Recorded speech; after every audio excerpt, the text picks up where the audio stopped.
Hello, everyone, and welcome again to another edition of the Shooters Lounge podcast. I am Matt at PostUp323. Don't forget to like and subscribe, guys, to the YouTube, and also follow us on the socials at Shooters Lounge 3. And also, you should be hopefully listening back to this podcast on Spotify, Apple, or wherever you get your podcasts. YouTube Music, Podbean, any other podcast you can think of. We will be available.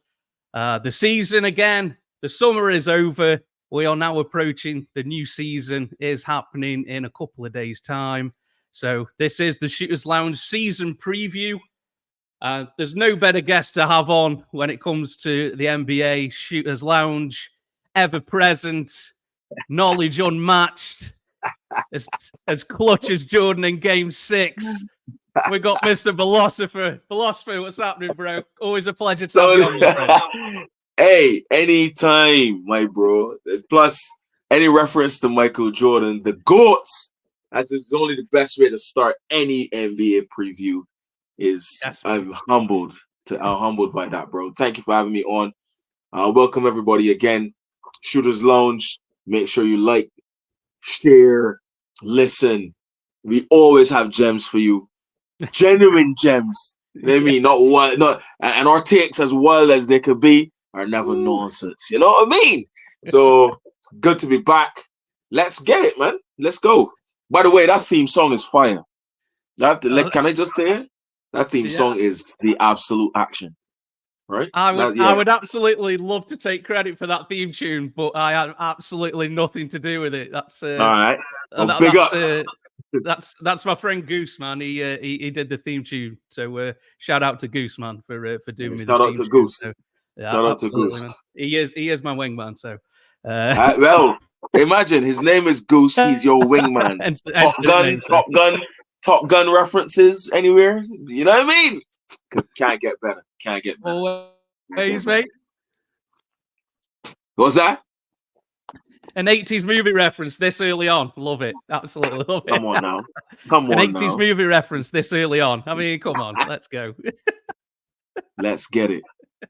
Already in mid-podcast form already. Straight off the bat. Hey. Absolutely. It's the only way to start. Yeah, Shooters Lounge podcast season preview. Absolutely, man. So so we'll be going through the division winners and then selecting some player awards, and then hopefully at the end we might be able to get through all the information and hopefully give you a who's going to win it all at the end come the NBA Finals in June. So let's kick off. Where do you want to go? Do you want to go east or do you want to go west, my guy? What's happening? Man, hey. Respect to the GOAT. Let's go to the East first. Let's go to the East. Absolutely. Let's go. Okay, so we'll kick off with the Atlantic Division. The reigning champs coming from this division.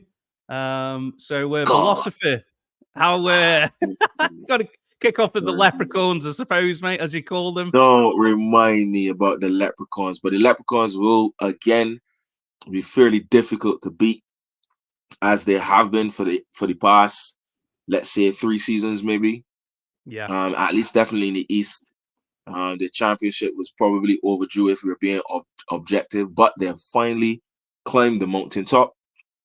They sit on it now, but as all great champions tell you, as hard as it is to get one, it's even harder to stay on top. So I think the Celtics are still the team to beat in the East. That's just common sense. We don't have to go into the Jason Tatum, Jaylen Browns, even as far as Derek White. We don't have to call Jrue Holiday. These men went to Paris and won a gold medal too. So these men in ripping form. However, a lot of people feel that fatigue will be a factor where they're concerned, especially for key elements like Seth Sam, Jrue, and Derek White, and so on and so forth. But I personally don't see it. They would have had sufficient rest even after the Olympic Games. The Celtics are still pretty much the team to beat. They would surprise me if by Christmas and they're struggling. It would really surprise me. Other teams in that same Atlantic division, of course, you have to mention the Philadelphia 76ers. Big up to Yep. AB and Clutch, the real Clutch. Yeah, man. Yeah. Big up AB, bro. Big up Yeah, AB. big up to AB and the real Clutch. The Sixers, again, a force to be reckoned with. They again have my support to dethrone the Celtics. Please.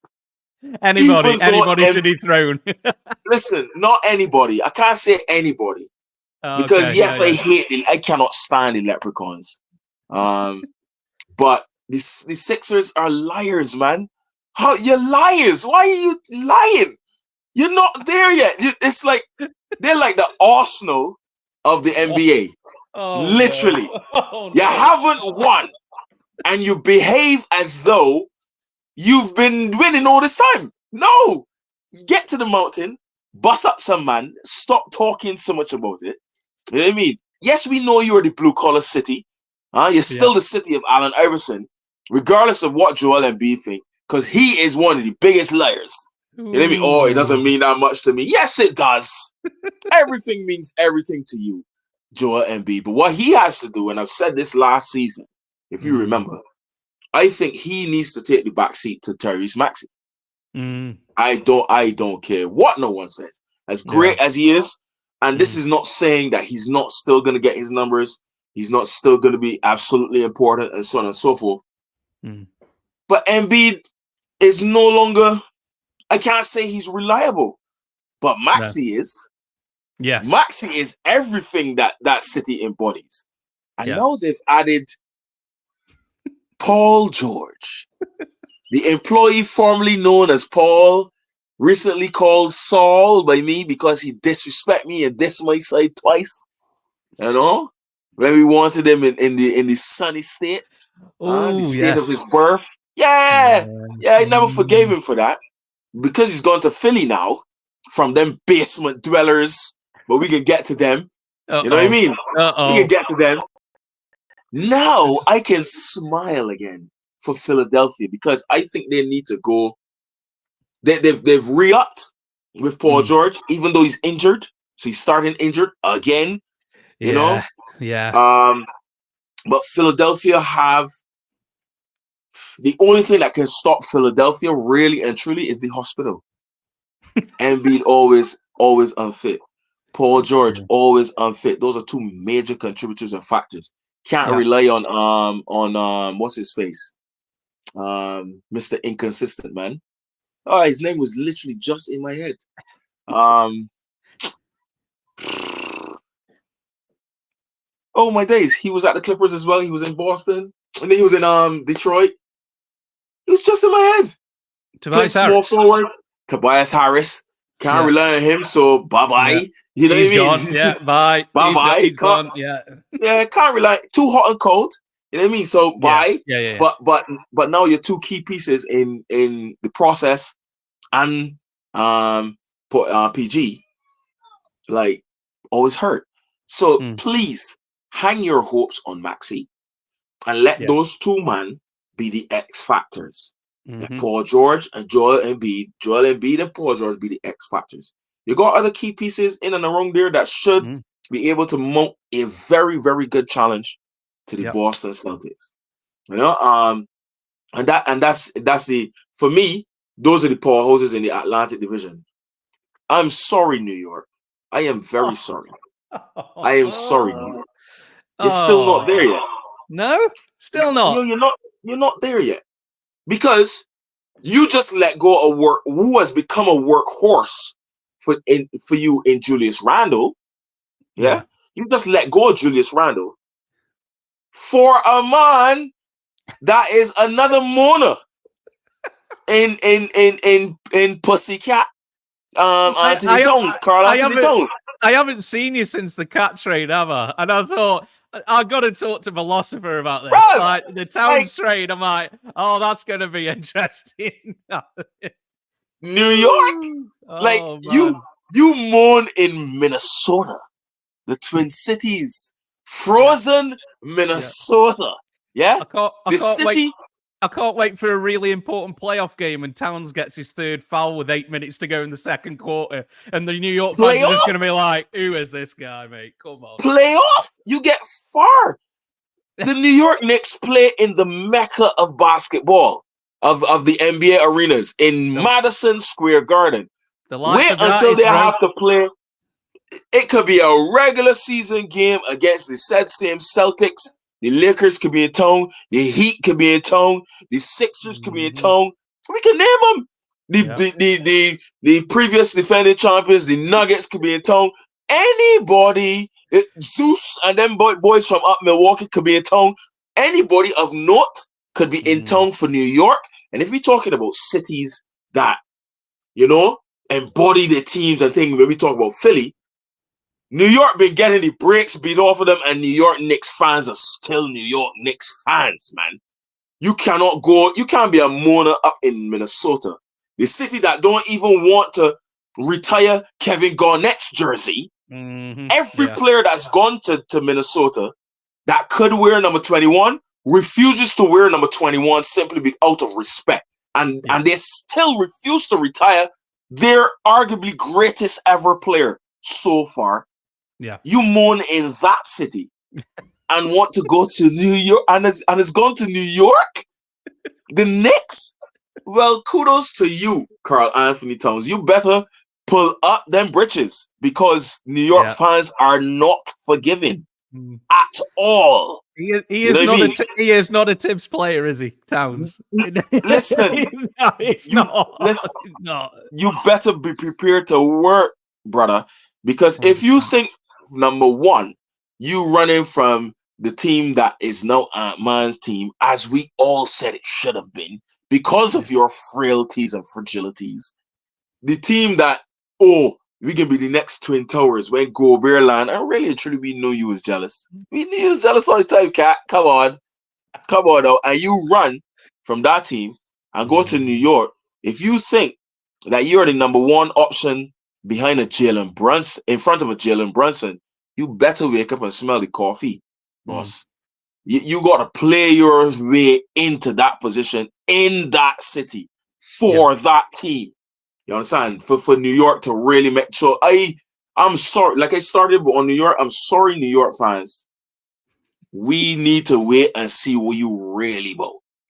You understand? Do you still have Josh Hart? Yes. Do you still? Good. Because he can be key. He is going to be key. You no longer have the workhorse that you made into Julius Randle. Yeah. And you sent what's his name? Dude that wore number 0. DiVincenzo, who was a key piece for you. You sent him to get Cat. So Cat better come and play his way into some. The only other two teams in that division, the Brooklyn Nets, highlight of your season will be retiring Vince's jersey. and yeah, like let's be real. And the Raptors, the highlight of your season will also be retiring Vince's jersey.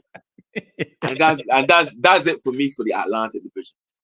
I think you pretty much nailed it, bro. Spot on, haven't you? Boston. I can't see anybody other than Boston. They're just running it back, aren't they? Only question mark is how long's Porzingis going to be out. Other than that, they're just running it back, aren't they? They say Christmas. I don't know though. So January then. Jan, Feb. Who knows? I mean, they probably won't rush him back. They'll want him fit for. They don't need to. Yeah, Boston don't need to. They honestly don't. No. They need to worry. They need to worry if one of the big two get hurt. One of the big two. Yeah, And then if one of the key man, like the same Giroux or Derek White, because Porzingis already is the other key and he out. So. Yeah. I think there might be a bit of chip on the shoulders by Tatum and Brown for what happened in the summer. Team USA. Maybe there's a bit of I don't know. I think they might come back, thinking, okay, disrespected maybe champs. But you go from the hunter to the hunted, don't you? When you're the champs, that's how it goes. Okay. On that note, yeah. In 2008, the Redeem team. Do you remember who the NBA champion was? 2008. 2008 was San Antonio. Was that 2007? 2008. 2007. Boston. Boston Celtics. Mm. Who on the Boston Celtics was on the Redeem team? Nobody. You'll see. There we go. And if anyone is lost as to why would he make that reference, like the Boston Celtics are all old, Paul Pierce, Kevin Garnett, Ray Allen, were they? Ray Allen had been to the Olympics games before, won a gold medal. Okay, cool. So did Kevin Garnett. Okay, cool. Paul Pierce was prime. Maybe towards the end of but prime. 2008, Paul Pierce was prime. Prime. Should have gone on the Redeem team. A lot of people felt that. Should have been on the Redeem team. Instead, right? Michael Red went. Instead, Michael Red went. Yeah, and Tayshaun Prince. Bit of a stinger, that one, if you feel fierce. I'll be honest, it's a bit of a stinger. Yeah. So this is not new territory for the Boston Celtics. A lot of people forget these kind of narratives. This is why the Shooters Lounge need to be, people. We need to really get ourselves mainstream, because a lot of people just go with narratives and think in the sports world and just like forget certain things. A lot of people forget. We forget Michael Red over Paul Pierce. Yeah. Why? Oh, he shoots a 3-ball better. Really? Does he? Does he really? Does he really? Like prime Paul Pierce we talking about? Hasn't aged well. Come on now. You know what I mean? I can understand you're not taking KG, not taking Ray Allen. They've been, you know how it was back then. Yeah, they've been before, we want to but Mike Krzyzewski was regalvanizing the whole team. You know what I mean? And he decided not to take Paul Pierce. Yeah. Provided there's also an external factor. You remember he had hurt himself in game 1 of that series against the Lakers. So it's also I seem to remember there was also a narrative of he might still be nursing that injury. He won't rest. He rather rest through the summer, and come back again. But all of that to say this: Tatum and Brown both have different reasons to have chips on their shoulder. Brown would be like, I should have gone. Yeah. Tatum would be like, I should have played. To both of them, I'd say, suck it up, B. Y'all are young superstars in this league. Y'all time gonna come. Yeah. And if y'all don't suck it up, guess what? We have others. So don't think that, if we don't take you, we can't win. No. If we don't play well, we can't win. Yeah. If you don't play well with the best options we have, we can't win. Yes, you are 2 of those best options, but at 3 forward and 4 forward in this league, this current league, come on now. If you can't show heart and can't suck up things, then you ain't gonna win in this league. Far less for FIBA. Yeah. I know why Tatum didn't play. I saw him in the exhibition games. He was awful. There you go. You was live. I was live, mate. There was some bricks, mate, going up, mate, in that exhibition games, bro. So I know why he didn't play. He might not know, but I know. So you expect to play? You playing forward? You playing a forward on that team? And we've said this before on the pod. On that team, you had LeBron, KD. Ant-Man can play a little bit of tree. Booker can play a little bit of tree. You know what I mean? Like, and then forget the 4, because Anthony Davis, Bam, and you ain't going in the post, Jason Tatum. You ain't going in that. You ain't going in that heat. You gonna body up against the Joker and his brethren from Serbia and them. You don't want that. You don't want that smoke. Where exactly, unless you absolutely sure every time the ball is in your hands, Jason, that I am that guy, then you can't move these old horses just like that. And guess what? Them young bucks, like the same man, Devin Booker and whatnot, already got the coach's ear because them man working hard. Mm-hmm. Yeah, Edwards which is as why, well. Yeah, which is why, man like Derek White got more play than you, Jason Tatum. Mm-hmm. Different Mm-hmm. position, but them men willing to work. Which is why Derek White got picked to go instead of you, Jalen Brown. Them man willing to work. You got when you not the main star, you gotta be willing to put in shifts. Yeah. Until you get that stage. Yeah. You know what I mean? But if they use that as fuel, awesome. Because then they'll come back and if they don't, we make $300 million on our deal. Like, why? We're defending champions. Yeah. But now you're on top of the mountain. You've gone, as you said, from the hunter to the hunted. Yeah, absolutely. So let me see if you can deal with the smoke, fellas. People build teams now to beat you when you're the champ. It's like, what do we need to do to beat Boston? And that's how people go, isn't it? So, that's the mantle that you have to take being the champ, don't you? So, Boston signed Porzingis because of Jokic. Boston signed Porzingis. You just made a super point. I know I hope we ain't taking too long on this division, but this pod's going off the rails already. Yeah, like this is a critical point. Yeah, people build teams based on the current champion. Mm-hmm. We don't want to go too far back, but to hell with it. Let's go all the way back. Like people sign the Porzingises and so and so to deal with Jokic. Yeah. People sign 2 and 3 superstars to deal with the Heat. Oh no, it can't be a duo. No, it's gotta be a super team. Yeah. You know? Mm-hmm. Golden State did it. People sign multiple shooters to deal with Golden State. Yeah. Ask the Rockets about that. People sign defensive linchpins to deal with the Pistons in the mid 2000s. Mm-hmm. People sign twin towers to deal with the Spurs. Yeah? People sign a dominant big man, and a versatile guard to complement a versatile guard, or a versatile guard to complement a dominant big man to deal with the Lakers in the ask the Celtics about that. You know what I mean? Ask the Kings about that. Ask Portland about that. People sign a big 2 guard to deal with Jordan's Bulls because Jordan changed the game as a big 2, 6'6" at 2. That was unheard of, really and truly, before Mike. Then people started getting big guards.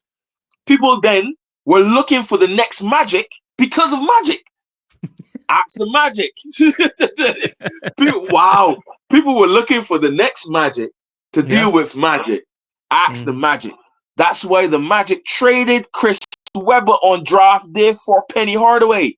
Yeah. Because they wanted the next that. They had Shaq. Imagine if we get that. And guess what? The Magic were literally trying to recreate Showtime. They might not admit it, but Showtime had Kareem and Magic and James Worthy.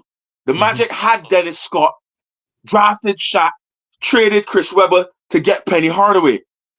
Like, it didn't maturate into a chip, but people do it all the time. So now you are the hunted, Boston. Look at what Philly has just done. Philly's got Joel. They've got Tyrese, which is dominant big man, versatile guard.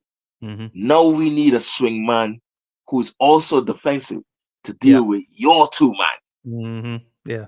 Can't depend on what's his name? I forgot his name again. Number 12. Harris. Tobias Harris. He's so inconsistent, so non-existent. He used to piss me off.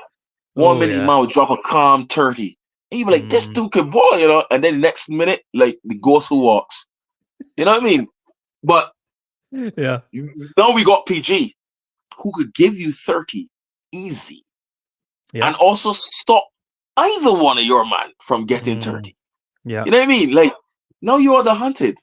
So mind yourself. Mind yourself. Mind yourself. Absolutely. I think we've spoken enough about that division, I think. Yeah, 100%. 25 minutes is way too long on the leprechauns and them. I need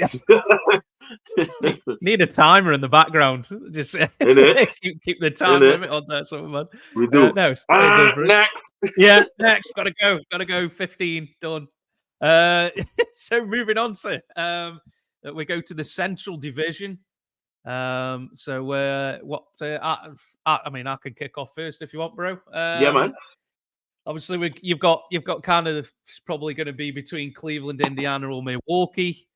I'm a bit worried about Milwaukee. That they're pretty much running it back the same. I mean, the Doc Rivers conversation has been done long and hard on this podcast, so I'm not going to say too much more about that. Indiana, I feel like everything kind of fell right for him in the playoffs for Indiana. The Knicks basically ran out of players, so Indiana kind of got through that, and then they got swept aside by the Celtics. But I mean, Indiana's second half of the season, after they traded for Siakam, they were motoring, but they need to improve the defense. That's the main issue for them. You can't. It's going to be tough to win in the playoffs when your defense isn't great. But first off, for last season, Halliburton was one of the best players in the league in the first half of the season. They were motoring, weren't they? They made the in-season tournament final. Unfortunately. Well, I'm not saying fortunately for you guys, the Lakers won that one. So hang that banner. Hang that. Banging it. Banners, mate. Come on, bro. But for this division winner for this one, I'm going Cleveland. I think Cleveland. They've re-signed all their core players. Re-signed Mitchell. Re-signed Mobley to an extension. And also Allen. I think they did. Yeah, Jared Allen as well. Departures. They got JB Bickerstaff was let go. Now they've got Kenny Atkinson, who I think's a solid coach. And Cleveland are always kind of under the radar because, well, they're Cleveland, aren't they? But I think they just never. It's a bit like the Suns, mate. We're just never talked about, mate. That's fine.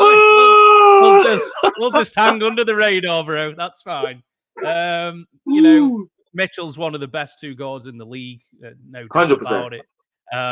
He's going to give you 26, 6, and 5 every night. That's kind of what he does. So yeah, I've got Cleveland coming out of this as the division winners, bro. So. Have you got a difference of opinion, or are you in agreement with me? I am not in agreement with you at all. Okay, bro. That's good. The very reason why Cleveland do not win this division is one that you stated. They've just signed a new coach. We now got to see how he meshes them together. Yes, they've re-signed everyone, which is lovely, especially Jared Allen. That apparently was a little bit tricky because. Well, I don't really want to get into details, but you can research that, folks. But that's great. But we now gonna see how he gonna work these players. We gonna see how he gonna work them in. We know Spider Mitchell is the man. Including what's his face now knows that had to roll out. That thought, I could battle Spider Mitchell for number one option. No, you can't. Stop it. Yeah. But they put some respect on Zeus Bucks, boss. Put some respect on Zeus Bucks. And notice I said Zeus's Bucks, not Doc's Bucks, because I left Zeus in the lurch once he decided to be coached by that absolute loser called the Austin Doc Rivers Senior. You know what I mean? He is a loser, a serial loser. I know we have not spoken enough about it on this spot. We probably have, but I will shout it from the mountaintop still. Jesus come. Doc is a loser. He is trash. You will not win with him. The Celtics was lucky. to get away with one. That's the only credibility he got. Top 15 coach the NBA has ever seen. No, not you're again. trash. You have not one, but two top 75 players the NBA has ever seen. You have two of them. One of them is in the twilight of his career now and still absolutely deadly because of the type of player he is. Yeah, he's cerebral. Yeah, Dame Dollar. So even though he lost a bit of that athleticism and whatnot, he was never a Derrick Rose, but Dame could hop. You know what I mean? But he's also one of the best shooters ever. Yeah. And his clutch gene is stupid. That's one player you have. The other player you have is one of the greatest already power forwards that the league has seen. Yeah. Already a champion in this league. Already a multiple MVP. Already a defensive player of the year. What do you mean you can't win? This is not Embiid and Maxey that you just had and you almost spoiled. This is not even the Clippers, that Lob City Clippers that you could not get past a first round. You know what I mean? This is not the fluke Celtics. You know what I'm saying? Where you had 3 outright Hall of Famers. Outright Hall of Famers. And you won one. Could have been another one. Thank you, LA. This is not even the Magic. Led by T-Mac. Should have been MVP that year, T-Mac. Who you had 3-1 up against, I can't remember who, but absolutely threw away the series. Dog, you are a serial loser. However, the Milwaukee Bucks win this division simply because of experience. Not just because of them two players I just called. Yeah. They've also garnished back everyone they've had. I think they're still reeling from losing Jrue Holiday. Obviously, Jrue goes then to the Celtics and wins as well. So that's going to doubly hurt. But they've kept Brook Lopez and all these boys. So they I think also keeping Bobby Portis Jr. happy is absolute key because his contract is up soon, I believe. Or something like that. You can correct me if I'm a bit wary there. But the Bucks is the power in this division. Still, I agree with you that Cleveland flies under the radar. So if the Bucks move fragile like they did when they signed Doc and then falter, then teams like Cleveland will snatch it. Teams like the Pacers will also snatch it because the Pacers also have youth on their side. And now they've had the experience of a decent playoff run, even though they were swept by the eventual champions. Those are the underlying type of teams that can be banana peels for anybody. And they won the division. But the power in that water is still Milwaukee fear the dear Bucks. Right? I'm not even going to bother to mention the travesty that is the Bulls, who need to absolutely blow that up. It up. I swear we've been saying this for 2 years, haven't we? Well, we haven't. You have been saying it for 2 years. Sorry. Okay. I've been saying it for maybe one. But that's because of my love for Zach LaVine as well.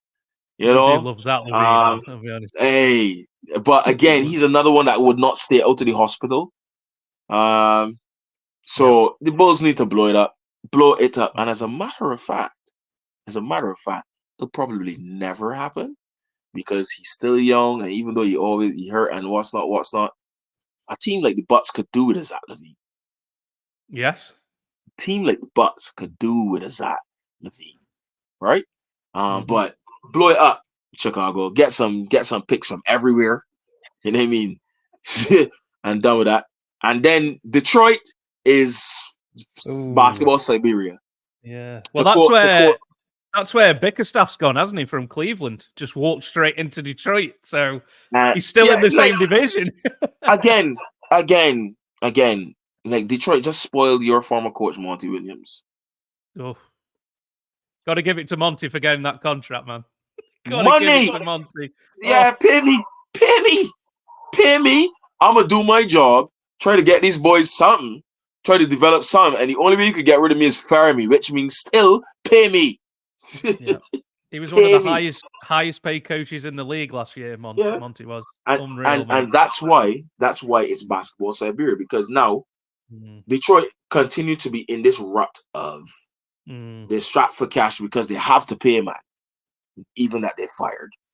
They let go, for argument's sake, they let go Killian Haynes, if you remember. He just got waived by the Bucks, by the Nets. Nets, yeah. He's not even in the just got league. waived. He was playing more minutes than Jaden Ivey last year on the Detroit Pistons. There you go. You understand? Mate, Killian Haynes you're just got almost waived. sacrificing yourself, aren't you? You're almost chopping your own legs from underneath you, man. Come on, that bro. could be tricky because then a good team could go pick him up, yeah, and he become a vital piece for someone that mounting a title challenge or that trying to rebuild or something. You know what I mean? Imagine Killian Hayes is out of the league with Bronny James got a contract. Anyway, let me not. Right. He did That's it. me. He said it.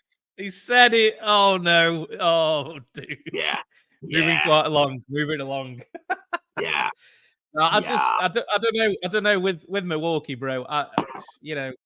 Is Lillard still the same guy? Yeah, I think he said that he didn't train at all last off season because he was worried about getting injured because he was going to get traded. That's plausible. They've added Taurine Prince and Gary Trent Jr. I suppose they're going to get minutes on this team. I'm just worried who's guarding the other opposition's best player on the Bucks. Who is it? Who's guarding the opposition's best player? What do you mean? Who guarding the opposition's best player? Who is it? Why this disrespect for Zeus? Why this disrespect for Zeus? If you're playing in Nuggets, the opposition's best player is obviously guarded by Giannis. Okay. If the best player is a guard, if you're playing the Sixers, thank you. Can you be specific for me, please? No, I'm sorry, bro. Good. I got you. Good. I got you. All right, good. Thank you. So if your opposition's best player is a guard, let's say for argument's sake, the same Cleveland, where you go pick up Spider Mitchell. Yeah. Them not picking up Spider Mitchell. Not at this age. Nah. No. Them not doing it. You see the same Gary Trent Jr. that you talk about there? Possible. But I see your argument. And that has been was a predicted problem the Bucks will have once they traded Giroux. Yeah. They never replaced him, did they? They never replaced him. They never. Yeah. But how do you replace Giroux? Is actually a diamond in the rough. A lot of people don't give Giroux the flowers that he should get. They think they do by saying, "Oh, he's a great player." That Giroux's an awesome player, man. Yeah. Giroux's an awesome player, and he's always a key player. You know what I'm saying? You don't replace them type.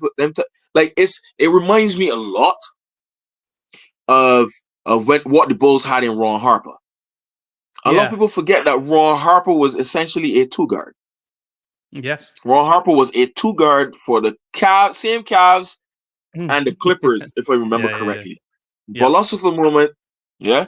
So when he went to the Bulls, a lot of people was like, how does this even make sense? Like you got Mike already. Ron used to match up against Mike. Why would you do that? And then Phil was like, because we're playing him at one. And Ron used to when people like disrespect the Bulls, I have to say, because like they think that the Bulls get too much flowers, or the Bulls are one of the greatest dynasties ever for a reason. Especially that 96 to 98 Bulls. Like from 1 to at least 4 were all defensive specialists. Specialists. Like, let's not just talk about Scottie Pitt and the Worm.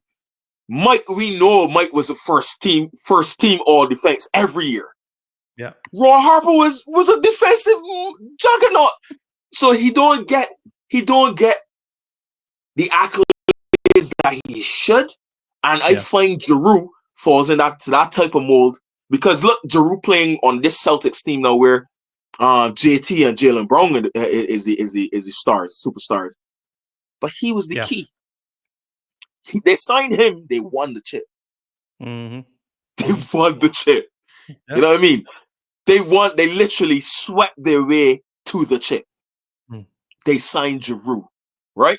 They're going to be a problem to deal with because, just like you say, the Bucks' problem is the Celtics don't have that problem.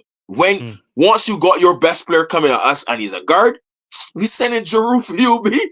Giroud coming. Giroud coming. You know what I mean? So, like, and the Bucks know this because he was also that for the Bucks. I'm sorry. You know, I always have my moment where he's going to come at your Valley team. You were 2-0 up. Why have you got to be like this? Why have you got to be like this, bro? Sorry. Come on, man. We were having a nice time, and now you have to bring up bad memories. 2-0. Mate, yeah, like, I know. I am sorry. Like, you shout out to the only other Suns fan that I know, Super Suns fan that I know, Biggs. I always tell you about my boy Biggs. I have to introduce you all at some point in life. Yeah, man. Yeah, absolutely. But, like, I mean, Biggs was in our chat. We got a chat, basketball chat. Biggs was in our chat ranting, like, 2-0 up. Like, the wait is over. Let's go. Come on. And then that excuse of a coach that Milwaukee had didn't even know because it was leaked that Zeus was the one that told Giroud, listen, you letting Devin Booker get away with too much. And Giroud was like, yeah, that stops now. And literally, and then the man locked down Devin Booker and CP3. Mm-hmm. It was like, oh, y'all want to switch? Well, whichever one of y'all was switch to me is death. So it's death. That type of player don't get the real flowers that they should sometimes. And that's you're probably right. That's the type of player that Milwaukee does need. But that player doesn't. That's not a player that's out there. You know, like that's a diamond in the rough. Sure. You know, I still haven't seen a valid reason of why they traded him. I don't know what was the reasoning behind that. Was it salary? Money. You know, money. Yeah, it's got to be. That's money. The only reason.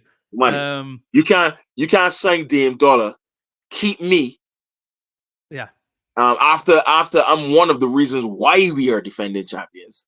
Yeah. Or why we're champions. Yeah. And not want to pay me. But what a backcourt that would have been. Do you know what I mean? Like that backcourt would have been. You know what I mean? That's but like you say, it's probably down to money, bro, isn't it? That which I can imagine. Zeus was when anything's coming down to money is never a good thing. Giroud, Dame Dollar, Chris Middleton, Zeus, Brook Lopez. I don't know how much Chris Middleton's got left, mate. Not much. I don't. He's not that guy from the finals. Put it that way, because he killed us, man. He killed us. Not in that finals, bro. So, but anyway, moving on. I think we've done with that one, yeah. Yeah, definitely. We're kind of done with that one. So, last one in the East, Southeast Division, Ballosopher. How do you see? I think I might have an inkling of who you're picking in this one. I think I might have an inkling who you're picking in this one, but go ahead, sir. You have the floor. Let's go to the piggy bank. The piggy bank. The piggy bank. We rolling with the piggy bank. The piggy bank. The piggy bank. What can I say about the piggy bank? The piggy bank. Listen, division winners come from the hurricane-ravaged state of Florida in the city of Orlando. The hatred you have for Doc Rivers is completely the other side of the spectrum is your love for Paolo Banchero, I think. Yeah. As much as you hate Doc Rivers, you love Piggy Bank, mate. Yeah, man. Like, yeah. I wonder. We've been fans of him from the start, haven't we? Coming into the league, I'm like, this guy's we had a draft. Do you remember we had a draft party? Us, sure George, GM John. We was all like that year. He was drafted. He was like, "Come on, man." Piggy, and the thing is, I'm a Tar Heel. Piggy Bank went to school at Duke. Yes, I'm not supposed to like. I used to watch this man at NCAA and be like, this man's so smooth, right? This man nice. Yeah. In that draft, mate, there was no doubt for me. People were saying, "Oh, we don't know who the number one pick is." I'm like, I do. I 100% know who's the best player in that draft. How is it not like when they were like, rookie of the year? Well, maybe what? I don't know. I think you were a Jabari. Was it Jabari Smith? I think you were a Jabari Smith guy, bro, weren't you? No. I said when we were doing the rookie rankings and stuff like that, I always had love for Jabari Smith from Houston. Houston. But that never matured. You know what I mean? He's too hot and cold. In and out, he's starting lineup, coaching changes, blah blah blah blah. Yeah. You know, I ain't trying to make excuses for him. You know what I mean? But because Piggy Bank had coaching changes and I had to deal with, we don't necessarily want to trust him with the ball. We can trust Wagner and who was there before him? Vucevic. Yeah. Excuse me, please. And so thank you. So he had to wait his time, but class always exudes. You know, always leak out. Piggy Bank, man. He going Piggy Bank. He's probably of my loved players in the league, of the players that I like. I think I've said this recently. Is between him and Ant-Man. Between him and the Ant. Like those are my dream finals. My dream finals right now is Magic Wolves, man. Magic Wolves. Wolves. I will not know who to pick. Like, just sit and enjoy it, bro. Just sit and enjoy it. Sit and enjoy it. That's it for. But I don't think anybody else really has what it takes, and that division could be a toss-up simply because the Magic are also still young and they just had a taste of playoff basketball. So we're not going to see if it was a fluke, if they're going to progress from there and all that. I don't see why not. The coach has done very, very well, unexpectedly, because people didn't expect him to do that well in his first season. Yeah. Mosley, is it? Yeah, Jamal Mosley. And then and who was a lovely little point guard for. Yes, we are that old that we do remember that. Yeah, man. Hey, I like I know we're old now. When it's 2024, and you be like, yo, the Lakers three-peat was almost 20 years ago. Nah, you like, wow. I can remember all that. Nah, we old. When old heads back then used to tell you, 20 years ago, I can remember when Magic was a rookie and when he did. You be like, yeah, you old. That was 20 years before the year 2000, 2001, whatever. Yeah. Now, where that guy? Literally, mate. You know what I mean? Literally. Too many other teams are too volatile. Wizards. Good God. Another Siberia. The Hornets. Never know what they're doing, how they're doing. Health does be an issue. LaMelo is lovely, but he needs to get out of that unhealthy streak he's had of recent times too. Yeah. And then that team itself needs to work out exactly what it is. The Hawks, good God, where do we even start with the Hawks? They are unserious, bro. Unserious. I mean, 1 year you're looking like, this team look like it can cause a lot of trouble. Yeah. Then they signed DeJounte Murray. Ooh, that's a statement. What a backcourt that could be. Then Ice Trae Young do the Ice Trae thing and behave how he behaved in getting coaches fired. And yes, I believe he's be a catalyst for that. Then there's the trade rumors surrounding him. Then they let go key pieces like the John, what's his name, that's gone to Utah in recent years. John Collins and stuff like that. Then they grabbed Clint Capella from Houston. Good signing. Yeah. Was lovely with James Harden and them in Houston, but it seems to be like a shell sometimes now. Like, what is going on with Atlanta? I cannot tell you. And then last but definitely not least, never turn your back on Miami. Ever. No matter how old they get, how old they look, never turn your back on one of, if not arguably the best coach in the league right now, Eric Spoelstra. Don't turn your back on him. I think the Magic, then I want the Magic to win the division. Yep. But the threat in that division is their Florida neighbors. Yeah. Nobody else. No. two horse race, bro. 2 horse race, in it. Horse race. Yeah. Anything else? And you know what I say all the time? Check me Christmas. Yeah. Check me by Christmas. Let me see what everybody's saying by Christmas. Talk again at Christmas. You always say that. Talk again at Christmas. Let me talk at Christmas. If by Christmas, one of the other 3 of them keep in noise, then we may have to revisit. Yeah. Absolutely. Yeah. I mean, I'm a fan of the Magic, mate. I think they've got a star in Paolo, haven't they? That's for sure. They added Caldwell Pope, which was I think a nice addition for them. Yes, a veteran. You know, has won a title, been in some big games. A nice veteran. 1, 2. Who was this? Oh, of course. Sorry. Yeah, the Lakers and Denver. Excuse me. Two chips. Yeah. I got you. But yeah, a decent veteran that I think they need. You know, a veteran guy in the locker room. I just feel like they needed to add a point guard that could like really run the offense, and I feel like they didn't add it. I don't. Why, you think it's running through Paolo? They're gonna run it. That's the thing. Polo. People like to paint that narrative of he's a LeBron-esque type. You know, no, nah. Polo is more mellow, than LeBron. Yeah. Like, yes, he can dictate an offense as any great player would.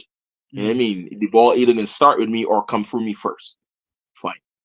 And the reason why I don't think they need definitely not a ball dominant or a floor general type point guard is because of that fact. Like, they're gonna go through Polo first anyway. What I think is more key is for them to ensure that their post is solid. So Wendell Carter Jr. They don't have Mo Bamba anymore though. No. Jonathan Isaacs and them boys there. Wagner brothers. You know, there need to be, but see, the Wagner boys are more swing men, right? They're more swing men. Like, they play a stretch 4 at best. You know. But the post is where I'm more concerned with because Orlando got a wealth of guards. Fultz, Cole Anthony, Fultz is gone now. Fultz is left, hasn't he? I think Fultz is gone. Yeah, he's gone. You're telling me something now. Okay, cool. But again, I don't think that's gonna be that big of a miss simply because he's health again. Yeah, health again. Yeah, right. Yeah. He's been a miss. They re-signed Gary Harris. Gary Harris is another one. You know what I mean? He was a revelation last season, as a matter of fact. But KCP coming as another guard. Could bolster that guard selection. They signed Corey Joseph, which might be a Corey. I don't know. That used to play in Toronto for that Toronto winning team. Yes. Yeah, he's been around and he's a bit of a journeyman now, probably. That's a point guard too. So, like, I see your point, but like, the only option to get a point guard that would really like run things was if them was to go and get CP3. To which I actually hate the fact of where CP3 has gone. Hate it, but we'll get of course, yeah. I thought somebody like Tyus Jones would have been amazing for Orlando, who ended up going to the Suns. But can they afford him? Well, I'm surprised that you could afford him. Yes, we'll come to that in the other division talk, mate. Yeah. But, I think that kind of a player in Orlando would have been an ideal fit. And I think, I are you hear it. relying too much on Paolo? Because I think in the playoffs it showed that they relied so much on Paolo. Yeah, he got double and triple teams. Exactly. That's how they lost.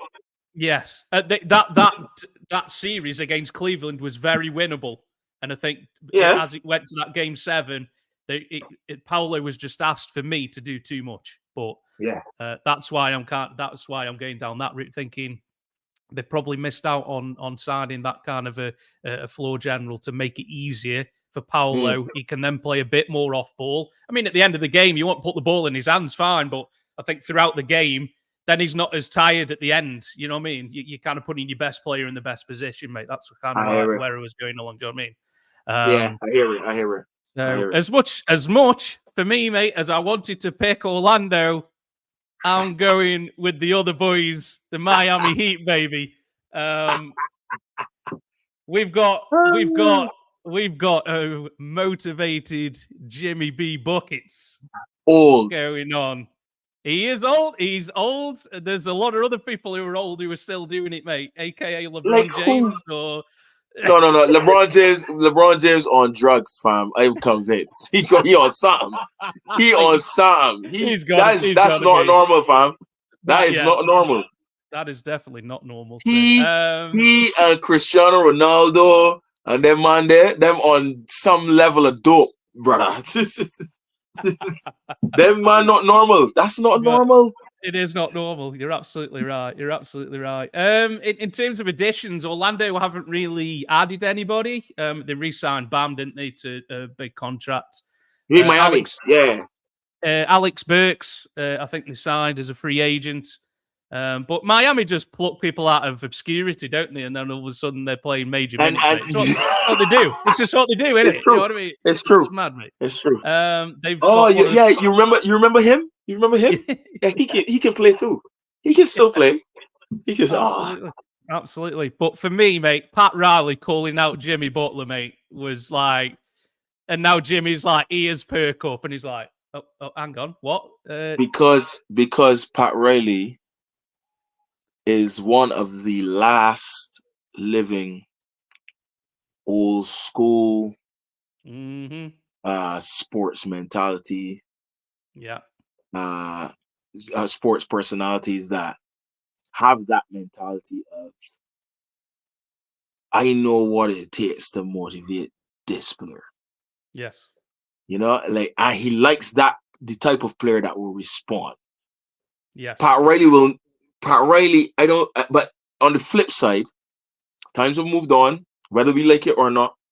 A lot of these guys soft now, and most of these guys are not going to respond the way we more than likely expect Jimmy B to be like, wait. No, they go the other way. They go the other way, don't they? Complete opposite way. Yeah. You know? Jimmy is not one of them players.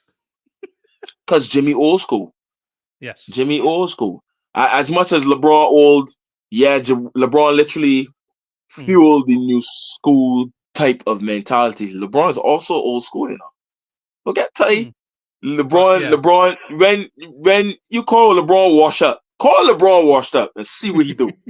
You know what I mean? LeBron's not that cat, man. LeBron be like, okay, all right, let me remind you who I am, brother. KD, as soft-minded as KD is, as petty, I think KD is like, you got to be able to turn. A lot of these younger cats don't do it. Like, so Pat Riley know that he could say, listen, Jimmy B, like, yeah, you want nonsense, fam. Because Jimmy was talking in the playoffs last year, wasn't he? And Pat's like, you ain't playing, mate. Like, you can't talk when you're not playing. What you talking? What are you talking for? Like, you play? You cannot talk. And only somebody of Pat's stature can do that. There's, like you say, there's only so many people now in the league who can do that. And somebody like sits up and takes notice, isn't it? Do you know what I mean? There's only so many. Yeah. There's only so much people in sport now. Yes. That's still in sport. There's loads of people that they might left. They're retired coaches, retired managers, whatever. They're now sports pundits, or they might retired from that. And they can still make those statements and what's not, but not involved. There's not much people that's still involved, like Pat Riley, that can come out and say, yeah, you ain't play, so you can't talk. And everybody sit up and be like, whoa. and nobody can't tell Pat nothing. You know, what you can tell me? Yeah. What are any of you going to tell me? Me that built Showtime. Me that left and went to New York, made New York a factor, and the only reason we win is probably because of Michael Jordan. Definitely because of Hakeem, because we went to the finals. Sure. But then, like, went to the Heat, a nothing team, and I'm still there. Yeah. And now, like, I'm still doing this. Like, what are you going to tell me, Pat Riley? When I say, listen, you can't talk. You cannot talk. Who you gonna talk and say? You didn't play? Mm-hmm. You did not play. Jimmy B's reaction now, as we expect, is yeah. All right. Okay. I knew it was on, mate, when it was media day and Jimmy come as Jimmy Butler, not the emo Jimmy Butler. Yeah, not the straight hair. Honestly, mate, I saw that and I was like, oh shit. Uh-oh. And the fake, no, it was the face as well. Yeah. And they're like, on, Jimmy, no emotion. I'm here. Did you see he was talking smack to Chris Paul in a preseason game the other night? Like, listen, giving him blows, mate. Listen, man, I love that guy. You gotta love it. You gotta love it. You gotta love it. From us, coming from the 90s, like Jimmy's like one of those, isn't he? He's like you say, he's proper old school, isn't he, man? Like 100%. And the thing is, I don't even. It's not. He's not the refreshing one for me when it comes to that type of mentality and attitude. We can get to the West, so but for me, I see shades of it in Paulo. Yes, but I see it. It ain't out yet. You know what I mean? I think Paulo's still trying to prove it, have up man on the court. But I see Paulo like staring no man and tell me, "Hey, listen, you can't guard me. You know, you don't even bother." But you see Ant-Man. Ant-Man is that refreshing? Yes, it's still alive. It's still alive. Yeah, it's man, still alive.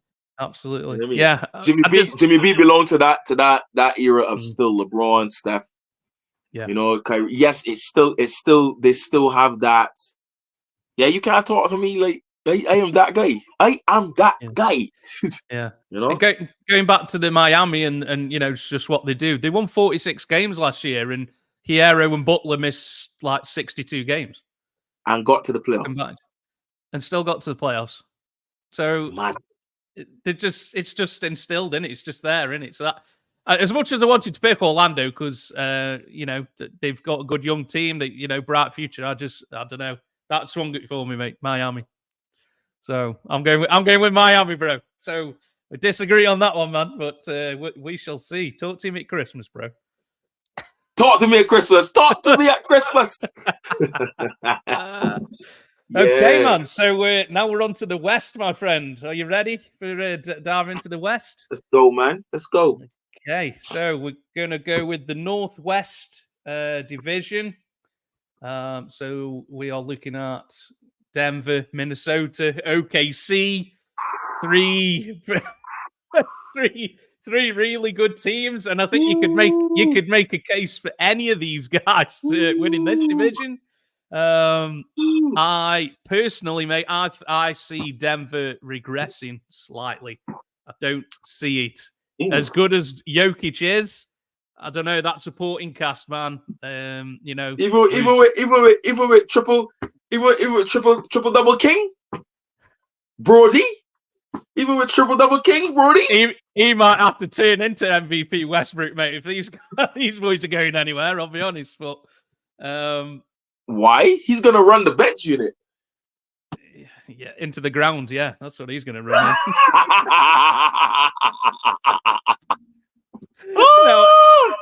As much as I've been a fan of Westbrook over the years, mate. You know, it's. I've never really been.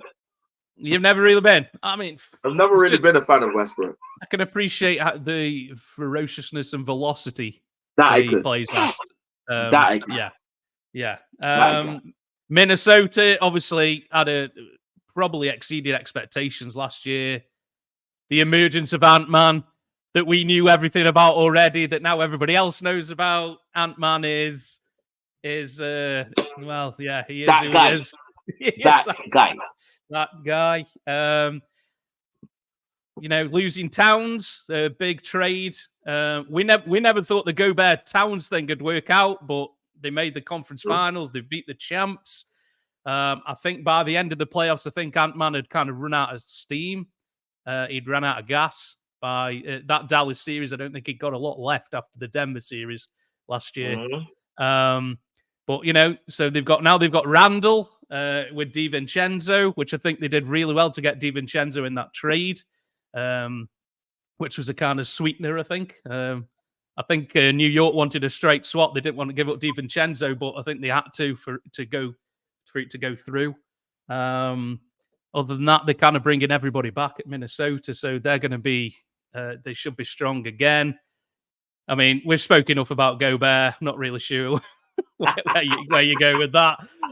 OKC, I mean, OKC had a really good season last year. I think they were the 1 seed, weren't they, last year? So They were. SGA had an MVP-like season. I think he was top 5 in MVP voting. Top 30 3. points a game. Number 3, sorry. Excuse me. That's all good. In the playoffs, they were missing a couple of pieces. They were getting out rebounded, and they needed a defensive stopper. They went out and got those players, Hartenstein and Caruso. Unfortunately, Hartenstein got hurt, so I think he's out a few weeks, which is a bit of a gutter for them. But they went out. Yeah, I mean, it'd be fine, wouldn't it, by playoffs, obviously. But that's another reason why New York in trouble. But keep going. Okay. Keep going. Okay. Yeah, I like it that they looked at their team and they addressed the issues, the reason why they didn't get further in last year, and they kind of addressed those. And they've got hundreds of draft picks that if they wanted to make another move, they probably could. So if they wanted to make a move, but I think they're going to see, how another year for Chet after a pretty, I think he had a solid season last year. They've got defensive stoppers now with Caruso, Dort. So OKC are going to be very good, and I've gone with OKC taking this division, bro. Ooh, all right. No mention at all for the residents of Oregon. No mention at all for the residents of Salt Lake City. Wow. There is a reason for that, mate. Woo! Shout out to them fans, mate, because it's going to get dark, mate. Like, what happened to my guy that used to be in Cleveland? Not Garland. What's his face? Oh, Sexton. Sexton, that's at Utah. What happened to his brethren, Lauri Markkanen at Utah? No love for the Utah Jazz? No licks in them, lashes in them. You know what I'm saying? They started last season lovely and had everybody believing in something. Liars! They are as much liars. I don't want this nobody religion. This is not a diss of religion. This is a diss of the TV show Mormon Wives or whatever the nonsense it is. Oh God! Okay.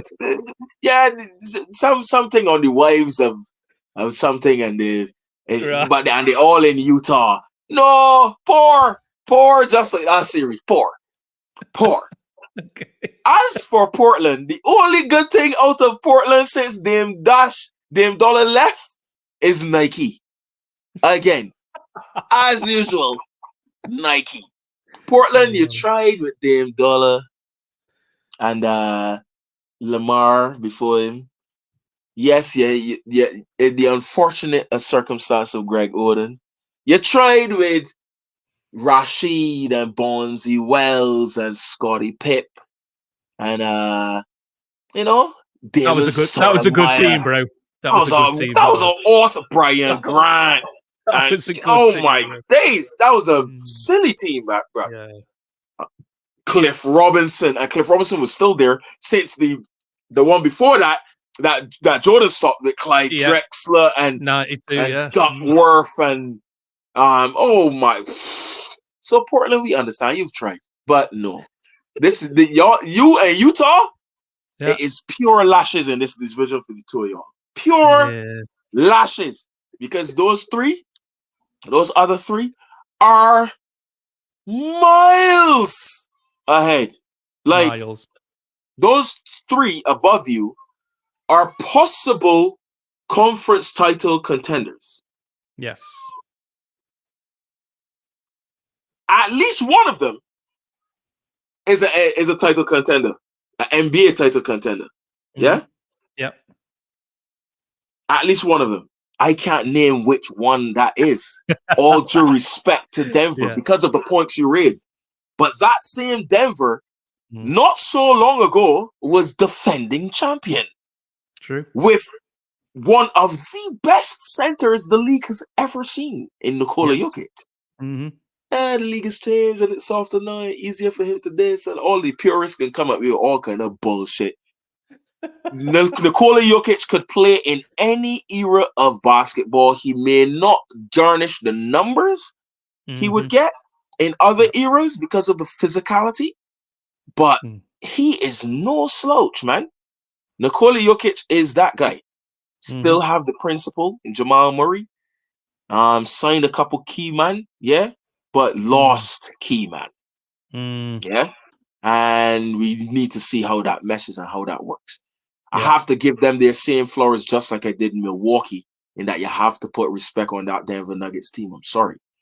But this division is different to call because now you got one, a hungry Wolves team led by Ant-Man. Yes, they lost Cap, but they added some pieces that more than likely will make them better as a team all around. And that team that wasn't as good as a team as it's probably going to be now is the ball club that beat the defending champions, even though they lost to Dallas, which they shouldn't have. But they probably ran out of steam and was outmaneuvered by said same Dallas. Yeah. To which said same additions would rectify in Minnesota. That's 2. And 3 in OKC. What can you say about OKC? But when's the title gonna happen? OKC is now what to the league, what Boston was to the league for the past 4 years. Young stars, MVP candidate, you know what I mean? Like key pieces, plenty trades. You know what I mean? Think of what Boston was for the last 4 or 5 seasons before they became the NBA champions. Yeah, that's what OKC is now. Yeah, and that's the dream, isn't it? To have a good team and yet still have loads of assets. That's the dream, isn't it? That's exactly how you build. And when you back, it's sad for me because growing up a Jordan fan, simply because my dad was a Magic fan. Yeah, but actually he was a Kareem fan. So obviously Lakers. Yes. I love the Flash, so I was Jordan, Mike. Before he started winning, then he started winning, so you couldn't tell me nothing. So then to see that the Bulls attempted rebuilds multiple times and didn't succeed at it, the closest they were was with said same Derrick Rose, Jimmy Butler came up with that, Joakim Noah, that Tibbs team. That's the closest it got. OKC is literally showing you how to do it again because they did it with KD, Russ, Harden, and them man all shipped out. So what they have to hope and keep regurgitating now is that just in case these man ship out, we got options, which is what they seem to be doing now, so that they guarantee that when we do get to the mountaintop, which is the goal, that we don't relinquish it. Like they said, same shit, which is why I brought up the Chicago Bulls. Once they get there, this is our mountain to own. It's very different to having a challenge of a Boston or a LA or a New York, in that it's big market and those markets demand that you win now. So they go and do wild things like sign big man and give up enough money and stuff like that. OKC could stay in the shadows and build quietly, and then all of a sudden you'll be like, oh wait, where did they come from? Like how? You know what I mean? Which is what they did last season and shocked everybody. And like, yes, y'all traded SGA. Y'all traded for SGA when everybody say, yeah, y'all get robbed because he's Clippers, blah, blah, blah. Well, I mean, you need that bit of luck because nobody knew SGA was going to be this good.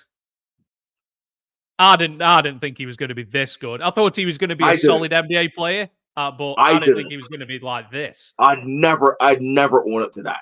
I didn't. There's some pundits that claim that, nah, he always showed blah, blah, blah. I don't see it. He showed some signs of being a very good NBA player. Very good player. Not this. Not this. Not a one option. Not a number one option. No, definitely not. Even at the Clippers, we'd be like, hey, shit, Jokic, I could play basketball, you know? Yeah. It wasn't like, he was more of, okay, you see what Tyrese Halliburton is now? See what Tyrese Halliburton is now? Shea was a little bit less than that. Yeah. A little bit less than that. So Halliburton showed sparks at the Kings, gone to the Pacers, and is like, listen, I'm more than I was there, you know. SGA has superseded that. SGA has gone to OKC and be like, oh, so y'all think I was an additional piece? Okay, I'm a tradable piece, yeah. Safe, no problem. Let me show you what I really want. You know what I mean? Do you know the one person who did say they knew how good he was going to be? Who's that? Doc Rivers. Because he was the Clippers coach, wasn't he? Yeah. Doc that coached him in LA? Yeah. So if you knew how good he was going to be, why you trade him? Why you trade him, Doc? He said he didn't want him to be involved in the deal, but that was the Shut up, Doc. Shut up, Doc. Be quiet. That's what he said, man. That's what he said. Doc. No, Doc. No. Tell that to somebody else, Austin Rivers Sr. No. Nah. Carry that to the cows. All due respect, Doc. No. Nah, you Doc could tell me to my face, who are you? You're a nobody. I know I'm nobody. Okay, fine, that's cool. You may think I'm nobody, bro. You're the Ballosopher. Sorry. Like, I sit back and I watch all of it, Doc. You ain't know nothing. What you trade him for? You knew he was going to be this good? What you traded him for then? Yeah. You know what I mean? Stop it. If he could prove that to me, if he give Tyrese Maxey the ball now. Get Tyrese Maxey the ball then. Yeah, well, yeah. Doc, we shall see. Tell Joel, step back. Tell PG, step. Let me see how much a coach you is. He'll be able to give. They'll be able to give Tyrese Maxey the ball on the nights of the back-to-backs where Embiid's not playing. Apparently. See what I mean? You see what I mean? Doc. Yeah. I didn't mean to sway you then what we were talking about. But, yeah. It's all good. But for me, that's what makes it difficult to pick a winner. Oh, mate, yeah. Tough one. Probably the toughest one, I think. Toughest division, I think. As difficult as it was 3 games to go last season. 3 games to go, and any one of them could have been number 1, if you remember. Yes, true. So, I can't remember if it was 3 games to go or 5 games to go or whatever it was. But like games to go, any one of them could have been the number 1 seed. You know what I mean? And I don't see it being any different. The distance between those 3 and the other 2 is mammoth. It's, again, talk to me at Christmas if I see some shockers. But other than that, like, I don't see, it's them 3. Them 3 will be going toe to toe. If I had to pick anyone out of favoritism, I'm gonna take Minnesota. Okay. Out of favoritism, I'm gonna take Minnesota. All due respect to my boy Ken in Denver. Big up to Green Beach. Yeah, absolutely. But like, sorry, I agree with your Denver regression points as well. They're gonna come and prove it yet again. Big pressure on Christian Brown this year for me. He needs to take that step up because they need him. They'll need him. The big pressure for me is on Michael Porter Jr. Yes, that too. Yes, absolutely, mate. Absolutely. It's about time. It's about time he step up and show something.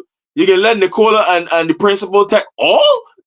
Like the moment that try and at least some of that money you've been paid, bro. Yeah, man, earn some of that, no? No, it's fair, mate. Absolutely fair. Come on, no.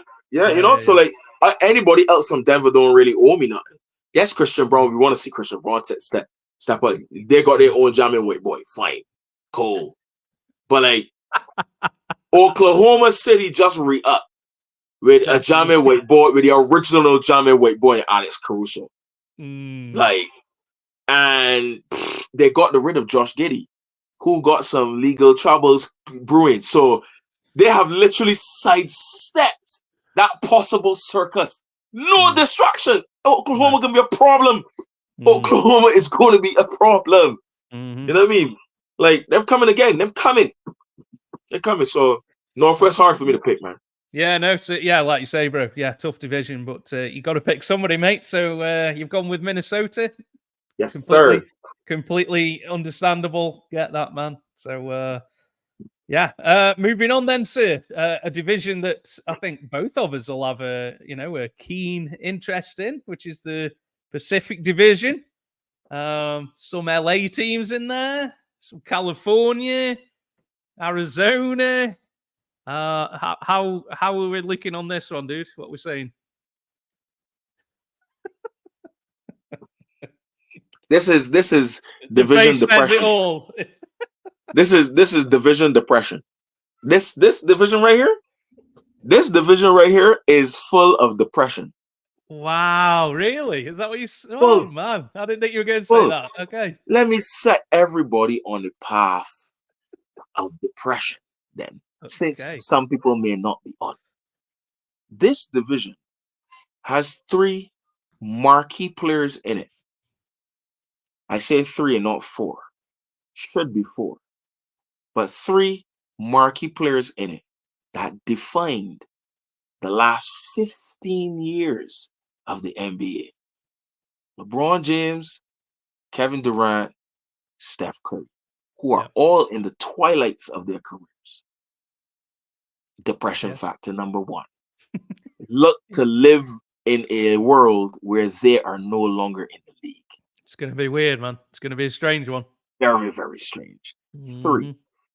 Very rarely has stars of that caliber and quality all left around the same time. It's very rare. And I actually thought about this point. I went to look to research it. It don't happen. Not stars of that caliber leave all out, all around the same time or all at once and stuff. LeBron is gonna be 40 in December, isn't it? Yeah. Yeah? 40 years old in December. Yeah? Steph is 30. KD is 35, 36, 37. I bet it's weird like that. Check it out. Yeah? Steph up there too. Yeah? Like, it's 36. 36. Steph up there as well. Look to start to and these is man that also had injury records. Yeah? Everybody in LeBron that Mekoka superhuman carbon fiber bones and titanium flesh and Dragon Ball Z blood. Everybody in LeBron, like he going some level, some sort of do it. I convinced. Yeah? That's depression factor number 1. Depression factor number 2. The 4th player, if anybody was wondering, is a good dude that spends most of his time in the hospital. That's Kawhi Leonard. Yeah? Oh. Yeah. He's also in that division. Rest up, Kawhi. Rest up. Keep getting them checks, bro. What's he gonna do? Play at 50? He can play at 50? Kawhi owed the NBA so much basketball. Anyway. Yeah. So that's depression factor number 1, yeah? Number 2. Okay. When you look at the 5 teams in this division, we are all being this is sentiment. There's a sentimental division. Bare sentiment. Because of the same depression factor number 1 of the type of players that in it. Yeah. All winners. All of them are winners, champions. Yeah. Yeah. All of them champions. All of them in the twilight of their career. Yep. All of them trying for one last hurrah. At least. Yeah? Yep. Sentimental division. All of them, except maybe Kawhi, all of them have young players around them that they're trying to mold into the next or to carry on the legacy at the ball club that they're at. Yep. Anthony Davis, Devin Booker, Golden State got a couple of youngsters. You know, that in on that level of the Anthony Davis of or Devin Booker, of course, not even on an all-star level, not even on a star level, but you know that they're trying, please. But spare sentiment, and then comes the that's the number 2, right? And then number 3, then comes the nonsense factor now. The nonsense factor.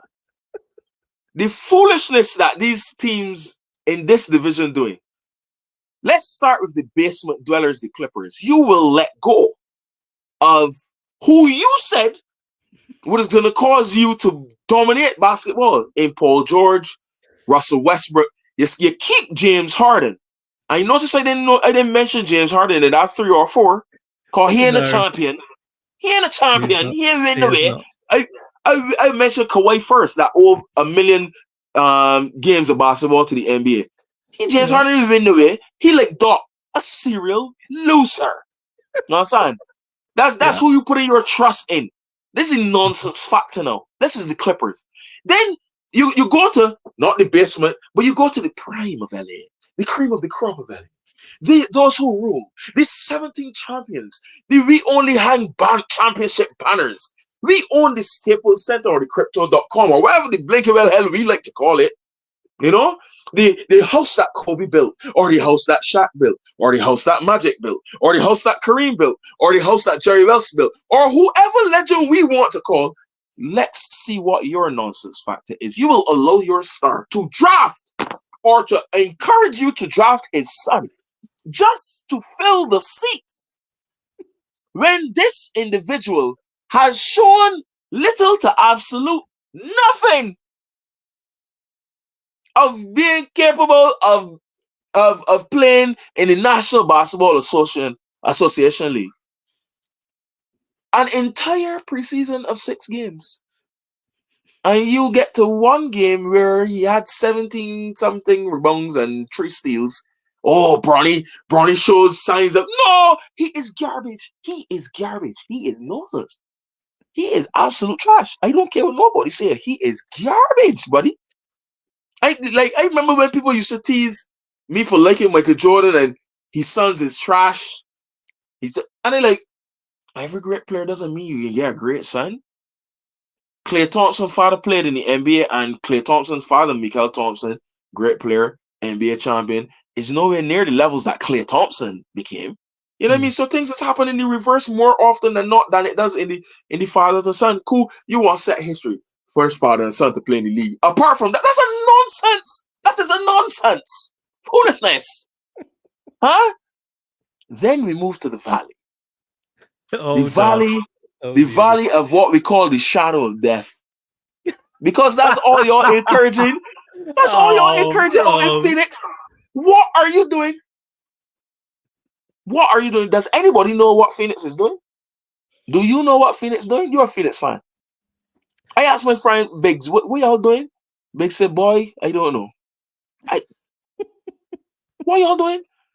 Kevin Durant just come back from winning a gold medal. So did Devin Booker. Fantastic. Yeah. Should be building around him. Around him. Notice I said him. Meaning Devin Booker.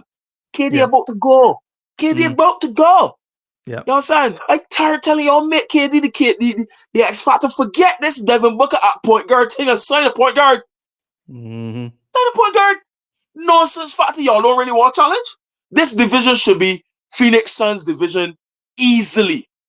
Yeah. Don't mind LA with the big 2 and the LA full of the hogwash. And I'm an LA man, you know, as an LA man. Forget the Clippers. The Clippers are about to be bottom of that division. Remember, I said it here first. The Clippers are about to be bottom. I don't care how much James Harden they got. They're about to be bottom of that division.